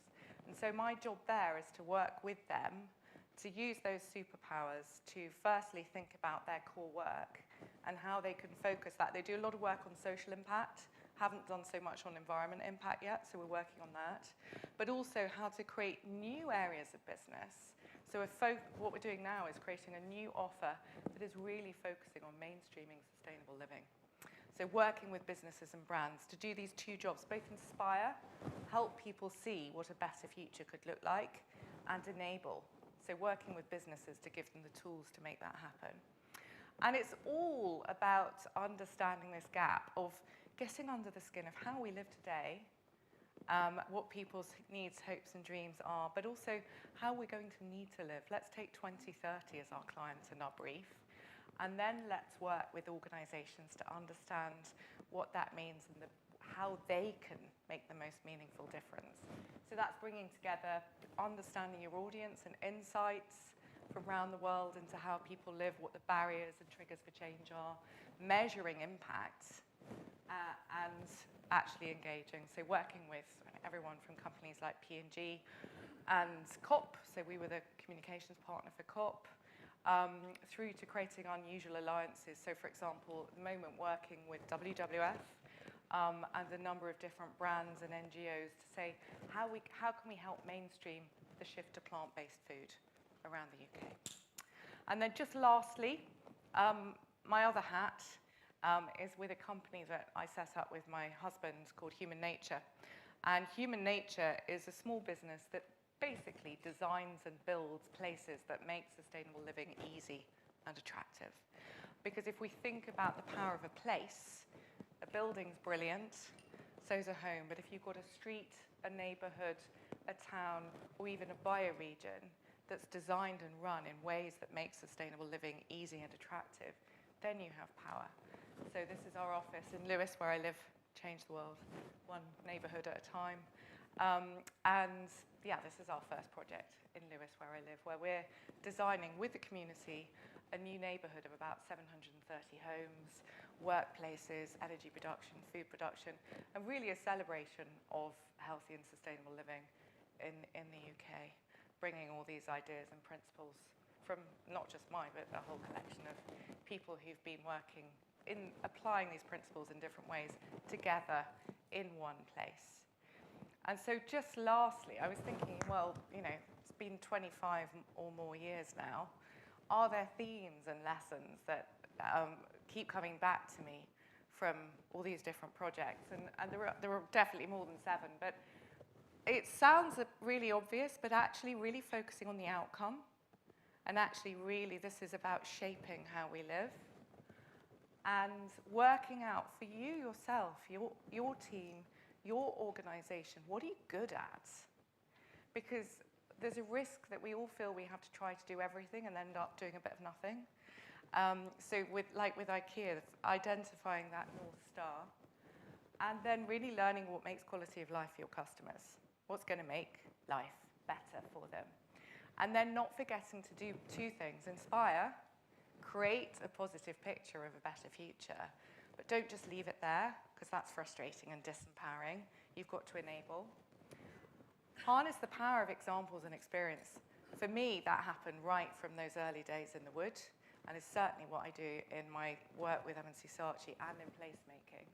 Make sure you measure impact along the way, so that you and other people can really understand which changes make the biggest difference. And this last one I call radical transparency. Share the journey. We all sit here feeling like we have to boil the ocean on our own. We can't do what we need to do fast enough on our own.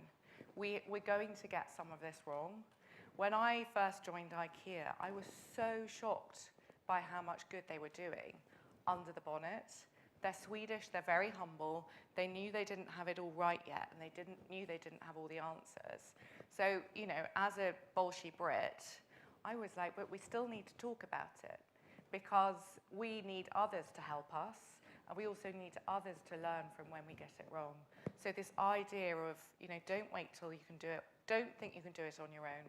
Don't wait till you've done it all. And if you screw up, then tell that story as well, because other people need to know that so they don't make that mistake on themselves. And also they'll trust you more because you're being honest. So there's my starter for 7. Thank you very much.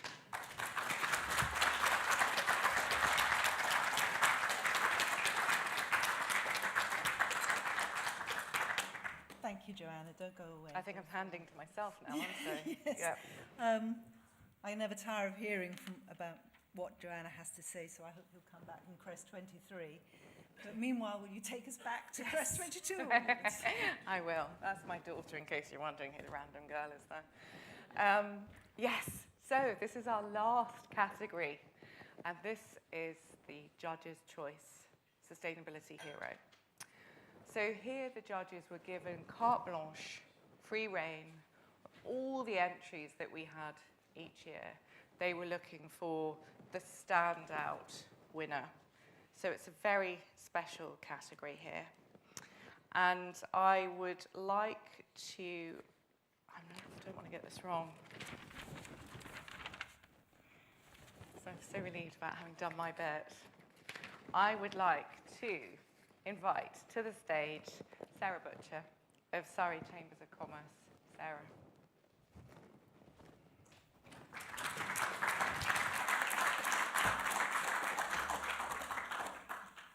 Well, what a fantastic evening. And I think Carol and Terry have done an amazing job. And I feel incredibly privileged to be one of the judges in this year's awards, again as I did last year. I'm Sarah Butcher and I'm the Head of Membership at Surrey Chambers of Commerce, and we're delighted to be sponsoring the 2022 Sustainability Hero Award. We're really keen to help the business community achieve a cleaner, greener way of working. And we believe that the CREST Business Awards are a fantastic initiative, and having been one of its judges, I can vouch for the very high standard the winner of this award has had to meet in being chosen by our panel. You may already know, and I see a number of our members in the audience, that Surrey Chambers of Commerce is the largest independent not-for-profit business support and networking organisation. We're actively involved in initiatives such as Surrey Climate Commission, the Enterprise M3 Clean Growth Forum, and other green innovation focus groups. And we're keen to help support Surrey businesses on their journey to becoming part of a carbon neutral county. I have to open this now. I don't want to get it wrong. Having worked with so many businesses, I have to tell you that the winner of the Hero Award, whom the judges selected from all the entries, and we have had some phenomenal entries, was someone who just stood out. So it is now my pleasure to present the prize of a voucher for a complimentary place on one of the week-long master level modules at the University of Surrey's Centre for Environment and Sustainability, and the CREST22 Sustainability Hero Trophy to One Thought Changes All.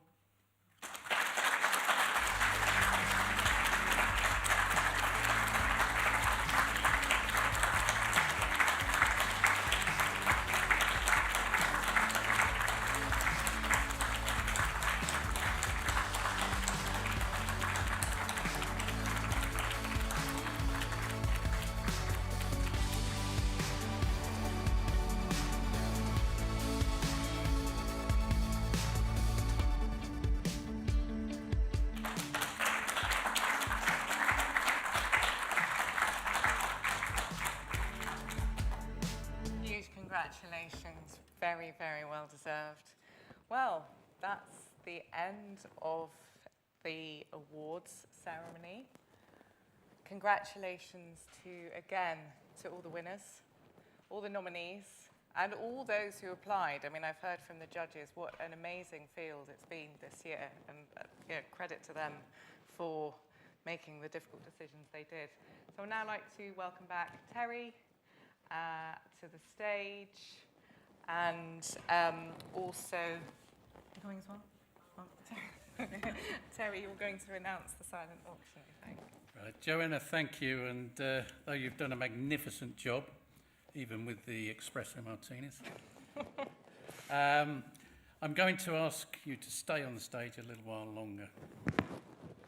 I'll shortly be announcing the winners of the silent auction, but as I'm doing that, may I please ask our presenters, sponsors and winners to make their way to the aisles in preparation for a group photo. Alex and James will advise you on when to actually come on the stage. So, to the auction. First, let me say a big thank you to all the businesses who donated prizes for the silent auction. You've all been most generous, and this will enable us to make a donation to Surrey Wildlife Trust. The auction winners are, right, I'll run through this very quickly. 4-ball voucher at Bramley Golf Club, Dave Peat. A voucher for 2 for a vineyard tour at Albury Vineyard, Rob Stanbury. Sorry, Pippa Miller-Jennings. 2 bottles of Copperville Gin, Rob Stanbury. A voucher for 2 at wine tasting experience at Denby's, me. A voucher for 4-ball at West Surrey Golf Club, Dave Peat. Dinner, bed and breakfast at the new Woking Hilton Hotel whenever it opens. Dave Peat. Sadly, nobody bid for the fly fishing this year, so we'll see if we can hold that over next time. Adopt an animal at WWF, Angela Druckmann. Spirit of the Wood session at Bertley Wood, Mark Mizzledine. Surrey Sweetness Box from Sensifor, Hannah Jocelyn. And lastly, Pure Mess gift box, Hannah Jocelyn. Well done, all of you.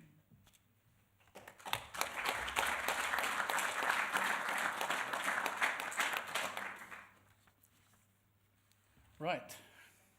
You come to the centre of the stage, and the presenters.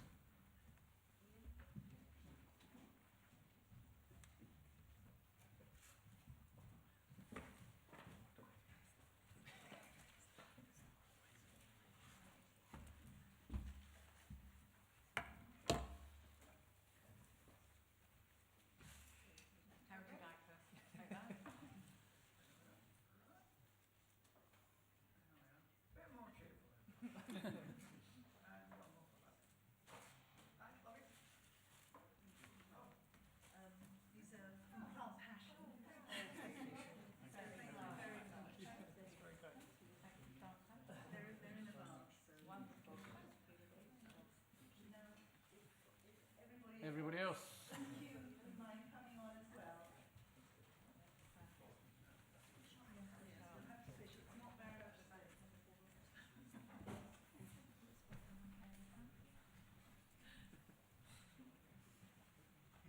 The winners at the front.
overwhelming as well. LinkedIn's probably the only place I reach, but I don't use Instagram, Twitter, Facebook.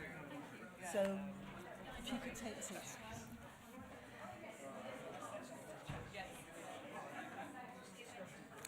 So, I'm going to talk over everybody. I hope you don't mind.